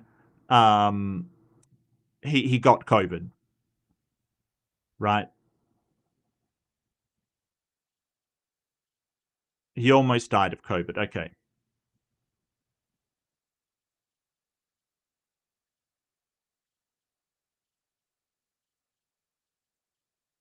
And these pastors are sort of saying, hey, you don't need a shot for the COVID vaccine. Yeah, it's wild. It's wild. But there was one guy, I can't remember his name, but he did sort of say, hey, Jesus will protect me. Jesus did not protect him. And that is probably the joke that she's making, kind of thing, that any reasonable person will know it's got nothing to do whether you catch COVID or not, whether COVID takes you down or not, has nothing to do with Jesus, right? That's what she's joking about. So nice, so nice. Comedian Heather McDonald is out of a... Yeah, so the people thought it was a one of her jokes kind of thing. It wasn't. She actually collapsed on stage, right? Valley Hospital tonight after she collapsed over the weekend during a show at the Tempe Improv. She spoke with Team 12's Colleen Sikora today about the frightening tumble. And Colleen, how is she doing? She's doing better. Heather. Now, I want you to pay attention to the music that Taylor has decided to play in the background. Keep in mind, this was not the music that was playing over the news, surprisingly enough. So listen to the music's being played. This is kind of part of the sort of manipulation that is being done on these people. They are appealing to their superstitions and using triggers to trigger that superstition, to appeal to that. Yeah, no, that was heartbreaking, Geronimus. That was hard. That was actually in Australia. Yeah, that was in Queensland, because of course it was Queensland. Of course it was Queensland. Where else would it fucking be? It was like an 8-year-old girl, and the really horrible part about this is that her parents had been just gotten out of court for not allowing her to have her insulin. That's the thing. Like, it had been picked up on by the government. That girl should have been taken away from those religious nut jobs, quite frankly. Like, we've got to stop saying, oh, well, you know, they're entitled to their religious beliefs, when that was obviously a danger to the child. We've got to stop doing that, because those people killed that child, and they're completely unrepentant about it. You know, the worst thing, the very worst thing about that entire story, Geronymous, the worst thing is that her mother said, well, she's with Jesus now, and it was a good thing. It is...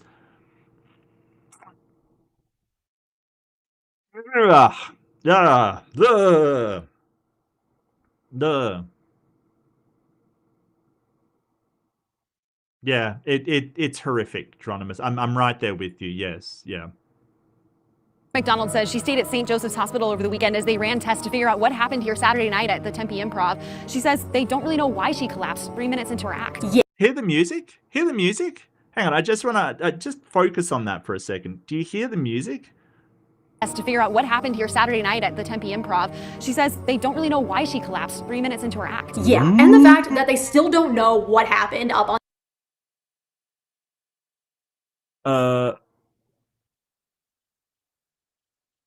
Well, Western Australia is kind of like the Texas of Australia. New South Wales is kind of like the New York, I guess. Victoria is actually no. Victoria is more like New York, right? It's very, very progressive, very artsy kind of thing. I don't know what the arts capital is like. Capital territories like Washington DC, absolutely. New South Wales, what would you call that? What would that be? It's kind of, I mean, Sydney's a dirty old town. It's just, you know, I don't know. I don't know what Sydney would be. Like New South Wales, I don't know. that stage that led to this is also a really interesting factor to this situation. Second to last. Yeah, so if you look into this, right, you look into this, and I did have this bookmarked because I did do some research into this. So yeah, Heather McDonald, she got a fractured skull from that fall. So it wasn't a fractured skull that caused it; it was something else, right? So I don't know. The only thing we've got is that her reps told Phoenix Embassy that her collapse may have been because of dehydration, right? Now, you might think, oh, dehydration can absolutely make somebody pass out.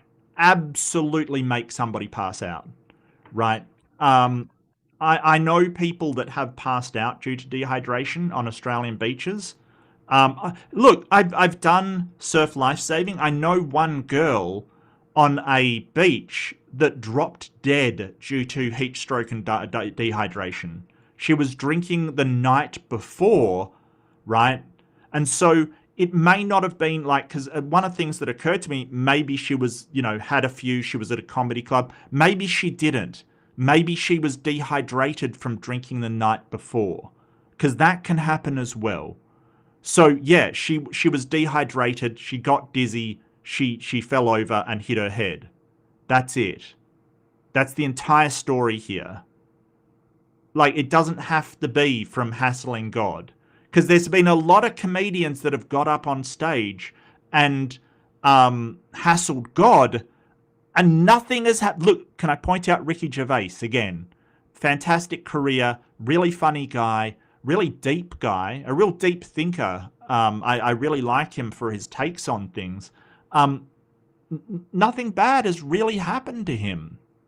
But even if something does, bad things happen to us, everybody, a lot of the time. Bad things happen constantly. You can't just say, hey, because this person blasphemed, that's why. Correlation is not causation. You can't just go, oh, well, that person blasphemed God and something bad happened to them, so one caused the other. No, that's not what we do. No. Bad, Taylor. That is not a thing.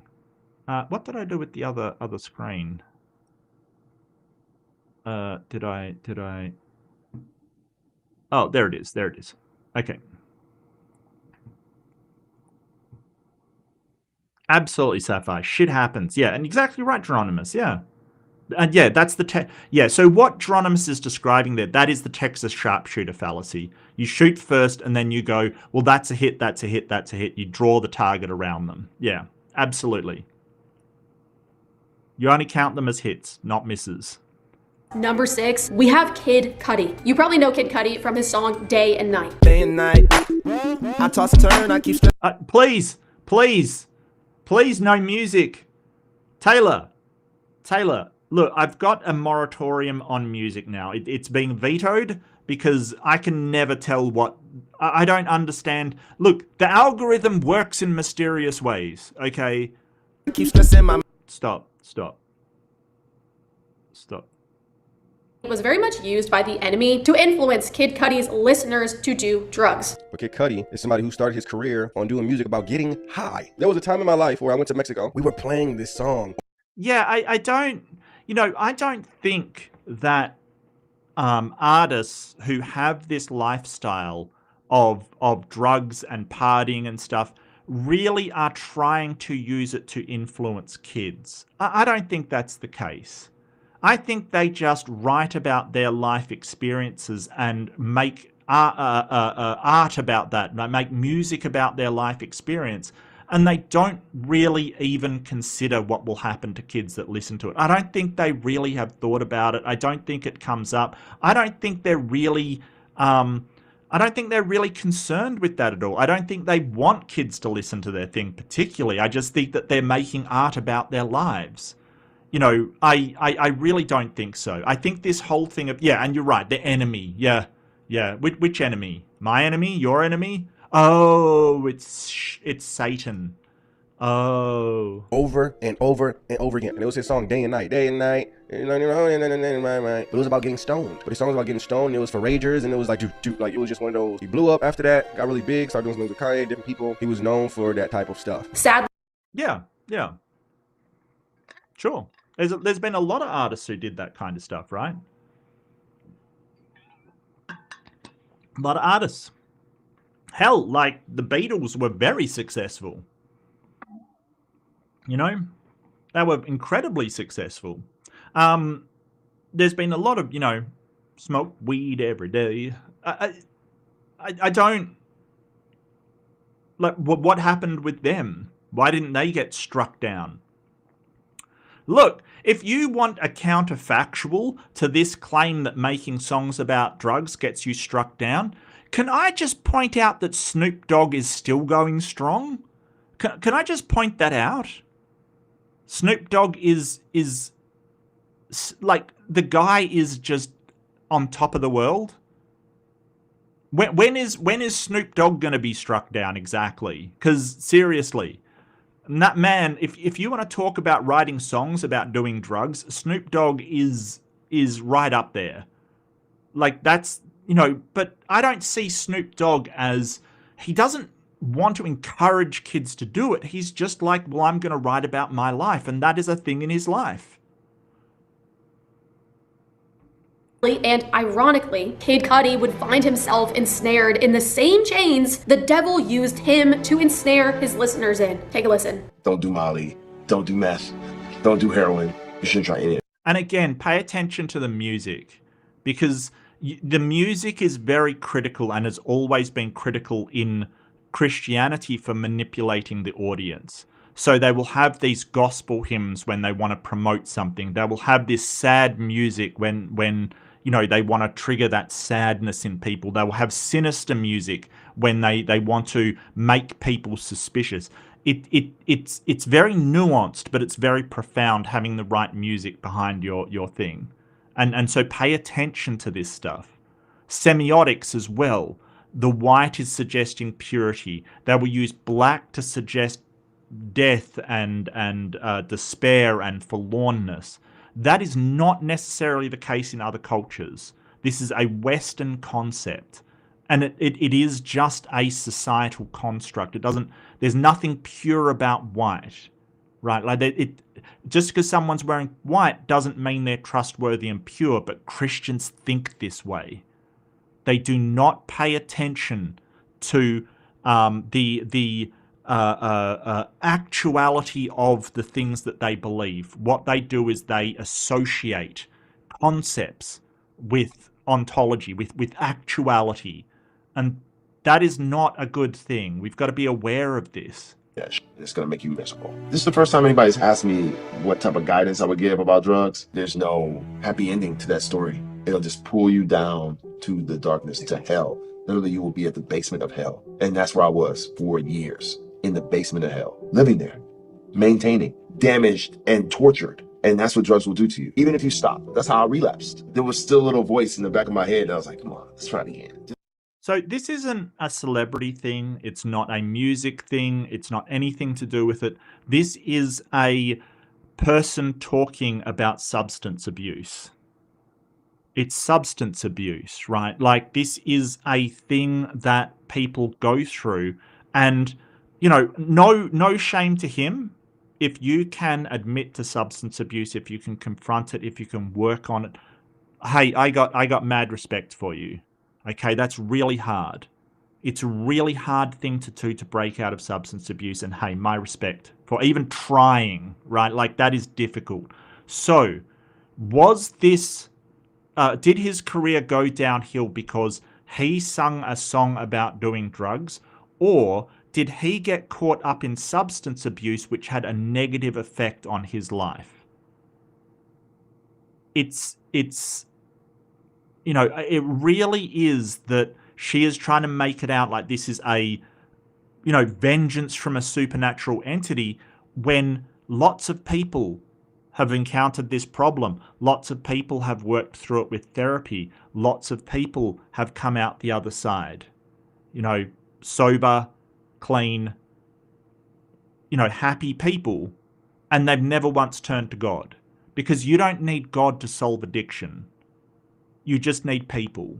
You need people to listen. You need people to connect with you. You need a way to a way to replace that sort of destructive behavior with something constructive, something that will help you. Other things that you can turn to. There was a fantastic mice study. They basically put mice in an enclosure with two water bottles. One water was laced with drugs and the other one wasn't. And they basically saw that every single time the mice would go to the drug-laden water. But somebody actually said, well, hang on a second, there's nothing in there for the mice to do. It's just an empty enclosure. What if we put toys and other mice in together, right? Because the mice were on their own, they were being studied. What if we set up like a mouse heaven, basically, like just everything to do, lots of food, lots of ways to interact with other mice, lots of, you know, things to do, toys to use, you know, things to make their life better. And the weird thing is that in that environment, the mice didn't, they went for the normal water, hated the drugged water, right? Like, what, it isn't the substance abuse is not the problem. It's one of the symptoms, right? It's one of the symptoms of a bigger problem, and we need to address that. Instead of going, and I get mad when I think about this, instead of going, well, you did something to make God mad, you should be ashamed of yourself. Not fucking helpful, okay? Not helpful. We've got to be understanding. We've got to find the cause of the problem. We need to support people. We need to comfort them. We've got to be kind to them and go, don't beat yourself up about having a substance abuse problem. It happens to a lot of people, some of the most successful people. It's not a reflection on your character. Okay, we've got to stop this. Well, you've done something wrong. You are addicted to a substance. Stop. Stop right fucking there, because you're not helping. You're making it worse because you're making them feel bad. And when they feel bad, they will turn to substance. It's making it so much worse. But instead, these Christians, well, if we just get them to Jesus, they just want your fucking money. Let's face it. It's just the demonization, literal demonization of substance abuse it gets my goat. It really does. Stop demonizing these people.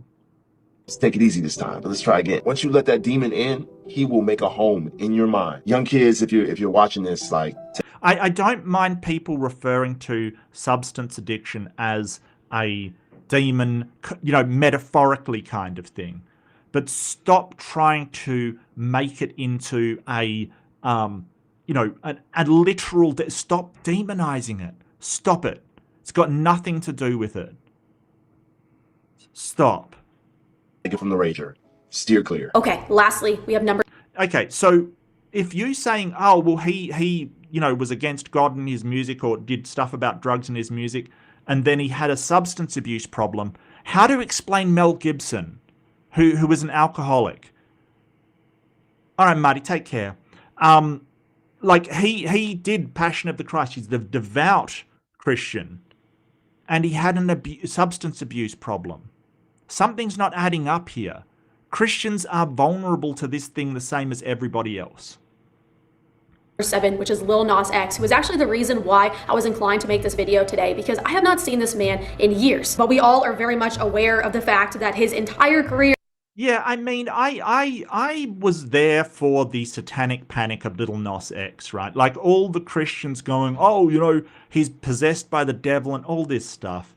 And I mean, to me, I just looked at it and went, I think he's just doing it for the shock value. It's just a gimmick. I don't think he's really demonic. I don't think he really, believes that he's demon possessed or in any kind of way, anything, right? I don't think so. I think it's just a gimmick. I just found it to be, he's possessed with demons and he's the embodiment of Satan. No, he's after publicity. It got a lot of traction. It got a lot of publicity, mostly thanks to Christians.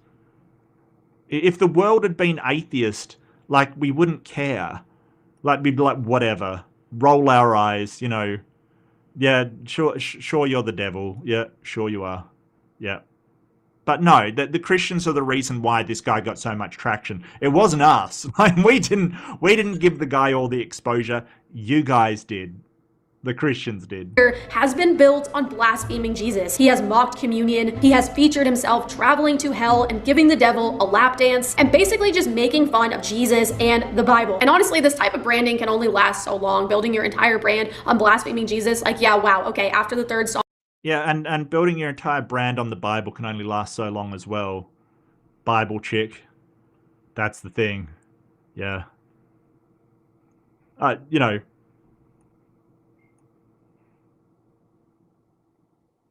don't know. I've never listened to Lil Nas X's music. I've never been enthralled by him. I have no idea what he's like. I don't really care. I don't care. The only people that cared were the Christians. But I'm saying, yeah, if you build your brand on one thing, just one thing, it's probably not going to go well for you anyway. You've really got to have a nuanced person that, hey, I've got all of these different beliefs. I have all of these different takes on things. Sure. I mean, I do on this channel.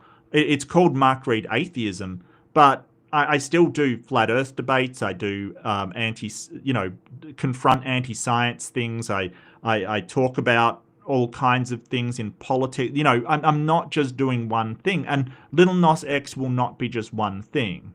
He is a person. As I'm sure that Bible chick here is a nuanced person. She has one thing that she's putting her brand on, but I mean, ask Kirk Cameron if he got a lot of success by putting his brand all on God and Jesus. He didn't. That's the thing. He really fell out of Hollywood at that point. We get it. We get you hate Jesus. It kind of just got cheesy at some point, and honestly, I'm so glad because I don't know how much more of this. Well, hating Jesus and making fun of Jesus is not the same thing, right? It's not the same thing. I think that, I mean, to say that I make fun of Jesus, for sure, I absolutely do. But I don't believe in the Jesus that you're talking about. I don't believe that Jesus is a god. I don't believe that Jesus... I'm not a mythicist. I don't think that Jesus was entirely a myth. It was probably based upon a person or certain persons. But But I don't die on that hill, you know, like it's not something that really matters to me because I don't believe in the God Jesus kind of thing, the thing that you built up kind of stuff. So it doesn't really worry me. I can make fun of Jesus. It doesn't mean I hate them because I don't think they're real. It would be like saying, hey, you make fun of Thanos because you hate Thanos. What? It's not a real character. Like, it is just, to me, it's just fiction. It's like, you know, you make fun of Voldemort having no nose because you hate Voldemort. No! I don't hate Voldemort because it's not a real person.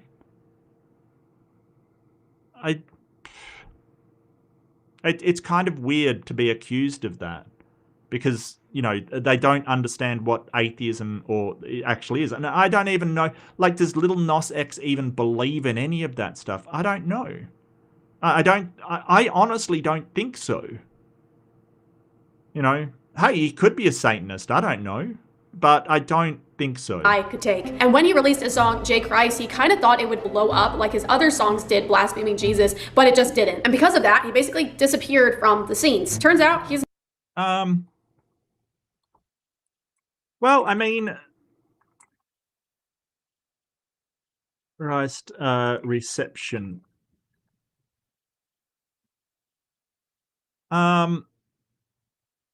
It had an underwhelming chart performance, sure.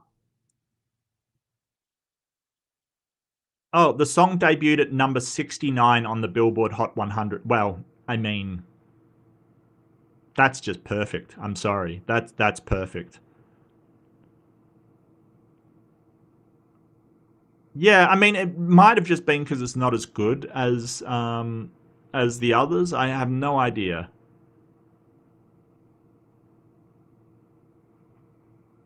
Or it just could be, you know, his gimmick was sort of used up. It was kind of used up. Not doing so good after what he did. He recently popped up on a lot of our For You pages just a few days ago, and he was seen walking the streets of Hollywood, severely strung out on drugs. I like that. Wearing barely... I like that, Geronimus. I like that. Turn to the Force, yeah. I find your lack of faith disturbing. Dude, you're choking a bitch. I find that disturbing. Okay, just saying. Just saying. Look, this guy, like, apparently Little Nos X was strung out on drugs that no one's surprised by, right? Nobody's surprised by that. Nothing. He ended up getting arrested, and quickly everyone discovered this was real and not a PR stunt. Rapper Lil Nas X has pleaded not guilty to 4 felony charges after allegedly attacking police officers and resisting arrest while wandering mostly naked in Los Angeles last week. Video of the incident circulated online, appearing to show him walking the streets in only underwear and cowboy boots. Police say the 26-year-old was later taken to hospital for a possible overdose. He's facing 3 counts of battery with injury on a police officer and 1 count of resisting an executive officer. Yeah, it's almost like it's got nothing to do with him hassling God or whatever, and more to do with, again, addiction and bad lifestyle choices or bad choices in his life. You know, I don't know why this has got to do with him making fun of God, because there's a lot of people that do make fun of God that this doesn't happen to. Right? Like my example before, Ricky Gervais has been making fun of God all his life. Nothing happens to him. But Ricky Gervais hasn't got a lifestyle where he's using a lot of substance and participating in really dangerous sort of activities. Right? Like, it's got more to do with the way he lives his life rather than the existence of any God. And the Christian might say, oh, but, you know, it's the Christian lifestyle that, you know, makes it good. No, there's plenty of atheists who live perfectly healthy, good lives, and they don't believe in a God.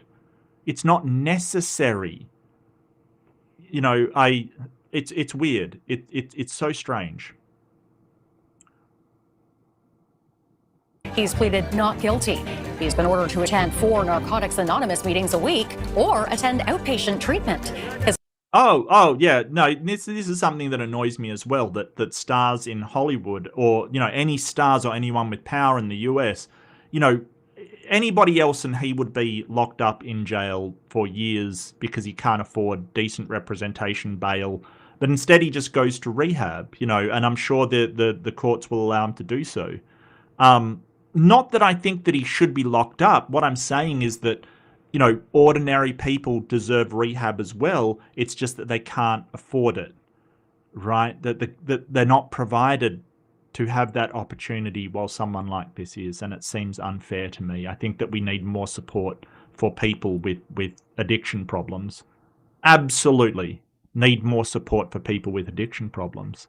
Because just saying that they're terrible people and we need to lock them up, that does not fix the problem, it makes it worse. Bail has been set at $75,000 US. It also appears that his label is tired of him and that he may have spent all of his money based on his living situation. He seems to be broken and alone and at rock bottom, which I think is a very good place to be. Oh, really? You think rock bottom is a very good place to be? Lady, you suck. Like, seriously. I don't know if you've hit rock bottom, but hey, it's not a good place to be. No. I'd rather not. But understanding that, how to change your life so you can get out of rock bottom is a really good thing to do. But it doesn't mean that it's good that you're there. Like, we've got to separate this idea of, hey, I can make this into a good thing, or I can get the best out of this, to that situation is a good thing. It's not. It's not a good place to be. Okay, and you may learn things and gain strength from being there. That doesn't make it good. Okay, that just means you're making the best out of a terrible situation, which is a good thing. Don't get me wrong. Making the best out of a terrible situation is the thing to do, but it's not good that you're there. Let's not confuse those. It's actually the place that led me to have nowhere else to look but up, to look up to Jesus. So let's pray that Lil Nas... Wow, okay. So she's basically happy that he is struggling with alcohol, substance addiction, probably alcoholism, probably, other drugs, so he can look up and find Jesus. Yeah, fuck you, lady. Seriously.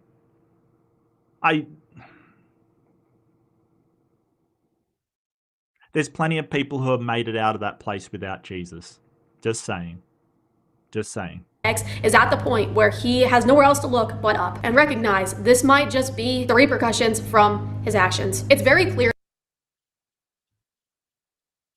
Yeah, there's nothing wrong with going, hey, this is the repercussions for my choices, my actions. Yes, that's fine, right? I abused drugs. I spent all my money. I did all these things, and there are consequences to that. That's not a bad thing, granted.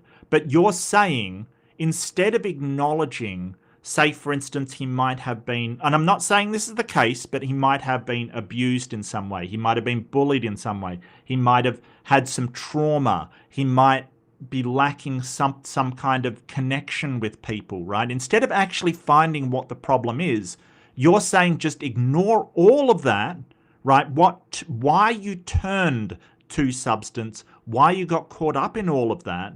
Ignore all of that and just praise God. And it's because you spoke out against God. This is the problem with Christianity. It doesn't fix problems. It doesn't.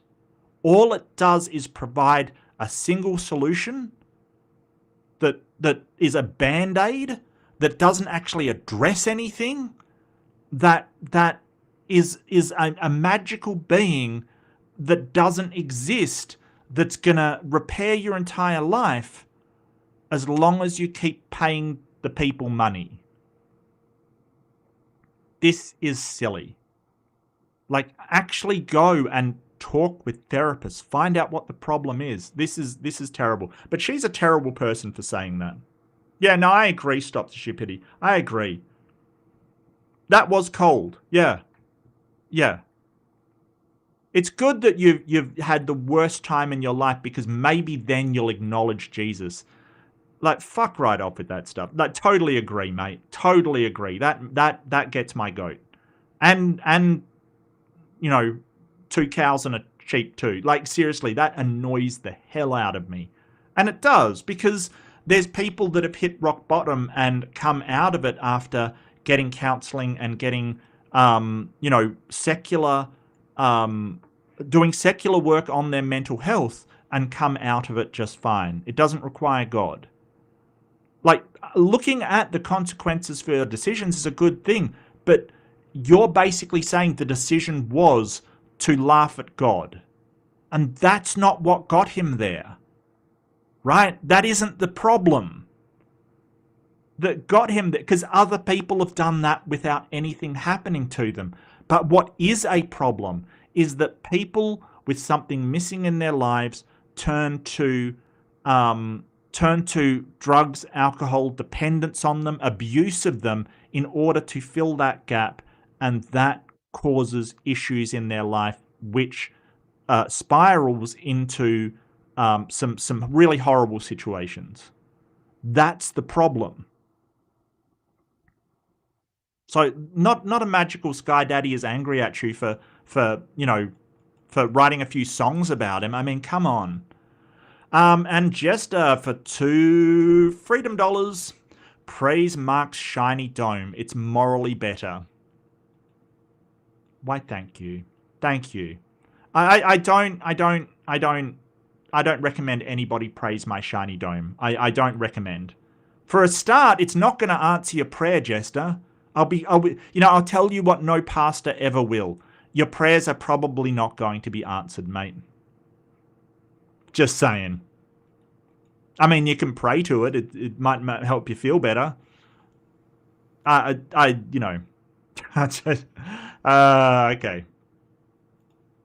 I feel slightly uncomfortable about people praising my head. Like, seriously, I don't know. I feel slightly weird about that, but never mind. That all the celebrities we have talked about today have made an idol out of their careers, out of money, fame, so much so that they feel they don't need God. So they mock him and blaspheme him as if he doesn't control when their last breath is on this earth. I've been pressing into the book of Jeremiah this week, and it's been so overwhelming to see God's response despite his people turning away from him. They say, if a man divorces his wife and she goes from him and becomes another man's, may he return to her again? Would not that land be greatly polluted? But you have played the harlot with many lovers. I don't get how this relates to Little Nas X. This is kind of saying, hey, like, for a start, this is really sort of misogynistic. It's like, if somebody sleeps with another man, why would you take her back? The funny thing is that the Bible doesn't think the same way about a guy that sleeps with another woman and then goes back to his wife. It's misogynistic. It really is. And it's not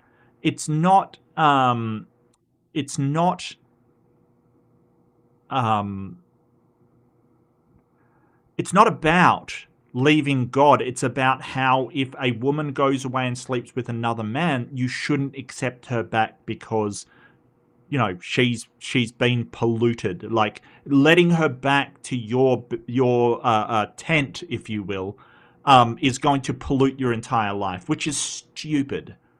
Like, I have no idea. But this isn't what she's trying to say it is. It's not saying, hey, don't welcome back apostates, because they absolutely welcome back apostates. Right? People that were Christian have left. The Christians absolutely welcome them back. Don't be mistaken. This is literally about impure women that have slept with another man. Cult of the Dome. Well, I am, look, to both of yours, like Jester and Anarchic Fox, I am starting a cult on my Monday or Sunday night Eastern time. So Sunday night Eastern time, I am starting. Well, it won't be me. It's my good friend Mark Hovland. Okay, he'll be starting a birthday cult. Okay, so do make sure you're here for that one. It's going to be the birthday cult of Mark Hovland. All right, so get your tinfoil hats ready. Get your prayer beads firmly inserted, and we will start the birthday cult. Yet return to me. God compares us turning to idols and away from him with adultery. Think about the pain of your spouse leaving you to be That's goes Jeremiah from 3, him what? and becomes another man's, may he return to her again? Would not that land be greatly polluted? But you have played the harlot with many lovers, yet return to me. God. Oh, okay, all right. Well, yeah, but that's not what Christians do. That's not what Christians do. They will welcome back any apostate that suddenly says, well, you know, I turned from the God and I was so wrong. They always do. There's us turning to idols and away from him with adultery. Think about the pain of your spouse leaving you to be with another man or with another woman. Maybe even returning to you, you taking them back, and they go and do it again. God feels that way when we turn to things in this world to worship instead. Think about if your partner cheats on you and you inject them with a disease in retribution because your feelings are hurt. Okay, look at Celine Dion. Your example was Celine Dion, right? She turned from God. She made these commercials that you don't like, gender neutral stuff, and she was struck by a disease from God. Painful and horrendous disease. Now imagine putting that into your example. Your wife cheats on you, so you inject her with a disease in order to punish her from turning away from you. Is that a moral thing to do? Should you accept her choice, her autonomy? Yes, you don't have to be happy about it, but taking revenge on somebody for not loving you is abuse. That is abuse. I hope you don't feel this way about your own husband. If you do have a husband, I don't know. I mean, you're Christian and you're having a baby, I presume you have a husband. If he punished you for not loving you anymore, would he be right to do so?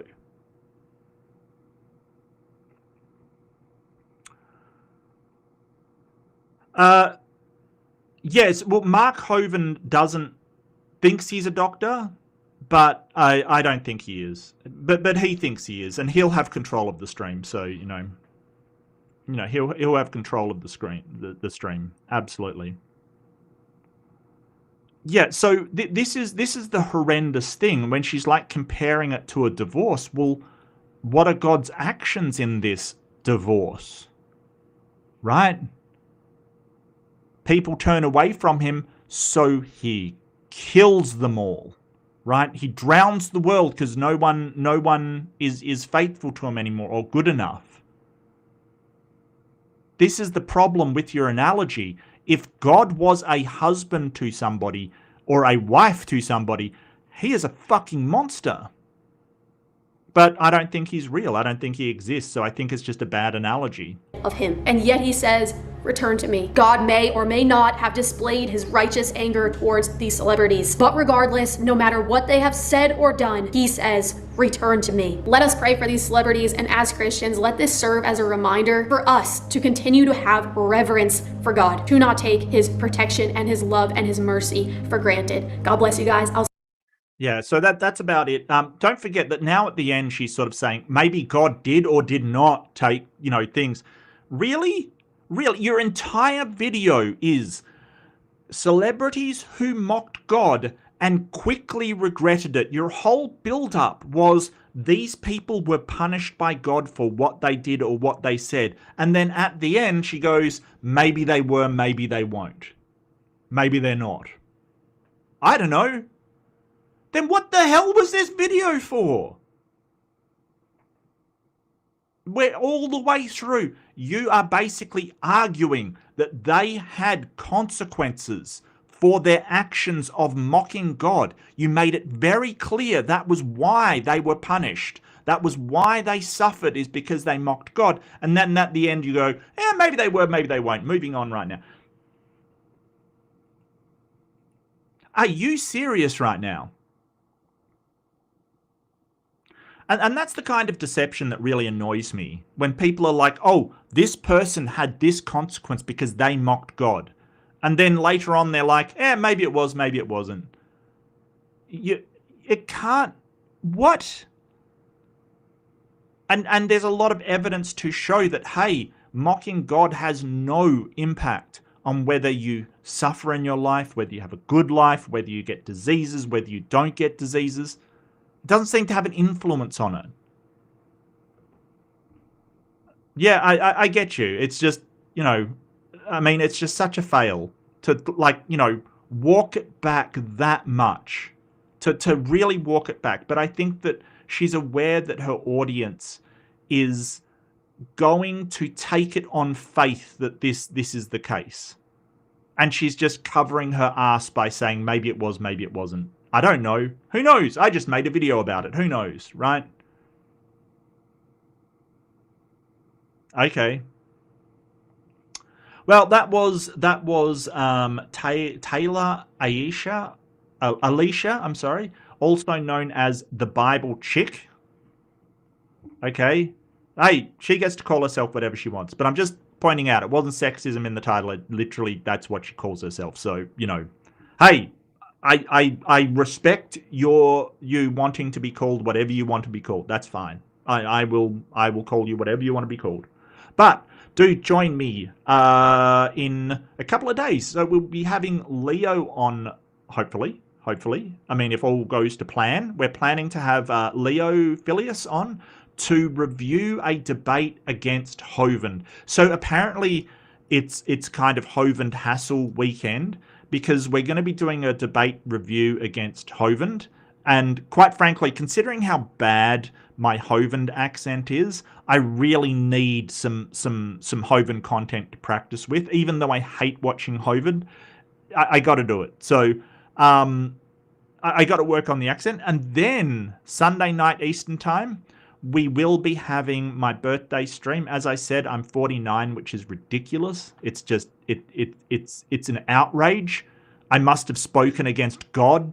I'm 49. It's not. It's an outrage. I tell you, I have been an idolater and forced to live until 49. So I will be having a birthday cult stream. Please join the cult. You are welcome. There is a hat. There is no hat. I got to be honest with you. There is a hat, but you got to make it yourself. All right, you got to make it yourself.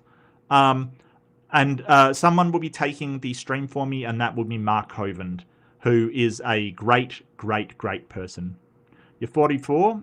Yeah. It's you know, I hear you, mate. I still feel like a kid sometimes. I don't know. I feel like my internal age varies, you know, situationally. Like, you know what I mean? Like, if you're out adulting or you're working and you're being professional and stuff, sometimes you feel like you're frigging 61, right? But then you get together with your mates and have a bit of a play, and you feel like you're 14 again, kind of thing. You know what I mean? Like, I think that people mentally are all ages at once. They're sort of still the child, they're still the adult, they're still the elder, they're still all ages at once. It's very strange how the human mind works. But yeah, this has been fun. I've really enjoyed watching her. Like, just the sort of, I really love these Christian videos that make these outrageous claims that are so easily debunkable. You know, I mean, I did a bit of work on this. I did do some research on this, looked up some stuff from the internet, you know, that being research kind of thing, I guess. I'm using that colloquially. I just, you know, looked into the background of a few things. Celine Dion, when she first saw her symptoms, you know, what happened to Lil Nas X, what, you know, and all of these things seem to have nothing to do with them speaking out against the Lord. Seem to have nothing to do with it at all, in any way. Like, it's ridiculous. So I really love these people that want to make these claims and then have nothing to back it up besides, oh, look, they're a bad person because they mocked the Lord and something bad happened in their lives. Yeah, them and everybody else, including people that don't mock the Lord, bad things have happened in their lives too. It's a very strange place to be, thinking that the Lord is doing all of this. But I don't understand it, but I get a laugh. So I'm mocking the Lord. Yes, Jesus wears women's shoes. Jesus never washes his codpiece, okay? I'm mocking the Lord. What's going to happen? Oh my God, Mark lost his hair. It's vengeance from the Lord. Okay, well, I'll wait for my life to, spiral inwards. Hopefully that'll happen soon. But while we're at it, let's have a laugh and let's enjoy our time. But be kind to yourself, as always. Be kind to yourself.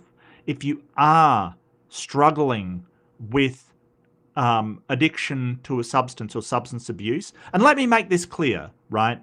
Just because you smoke some weed, have some alcohol, doesn't mean that that's substance abuse, okay? Alcoholism and stuff is thrown around a lot. It's when that behavior starts to interfere with your life in a significant way. Like you can't do the ordinary things that you want to do in your life because of that substance.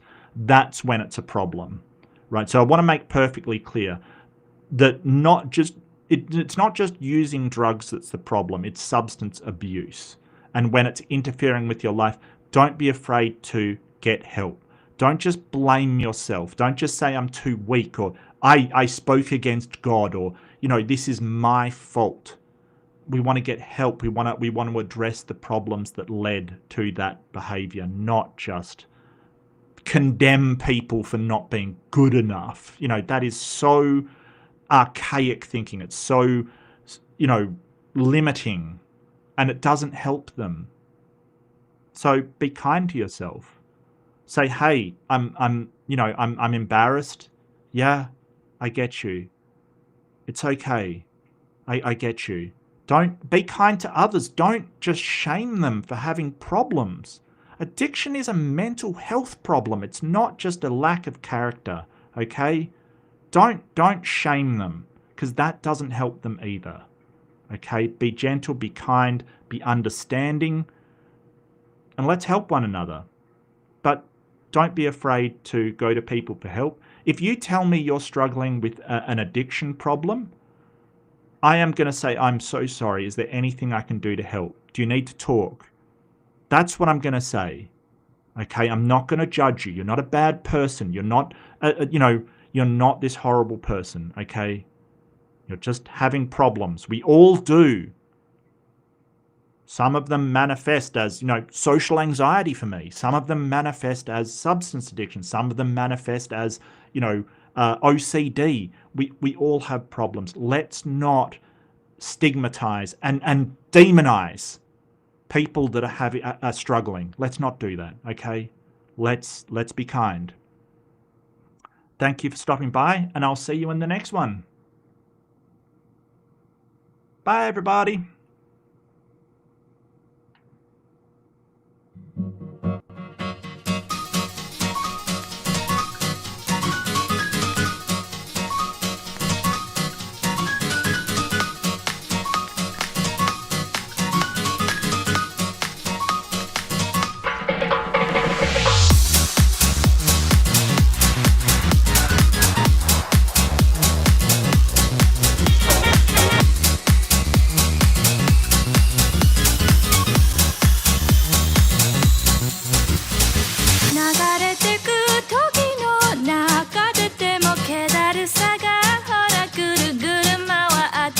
She got up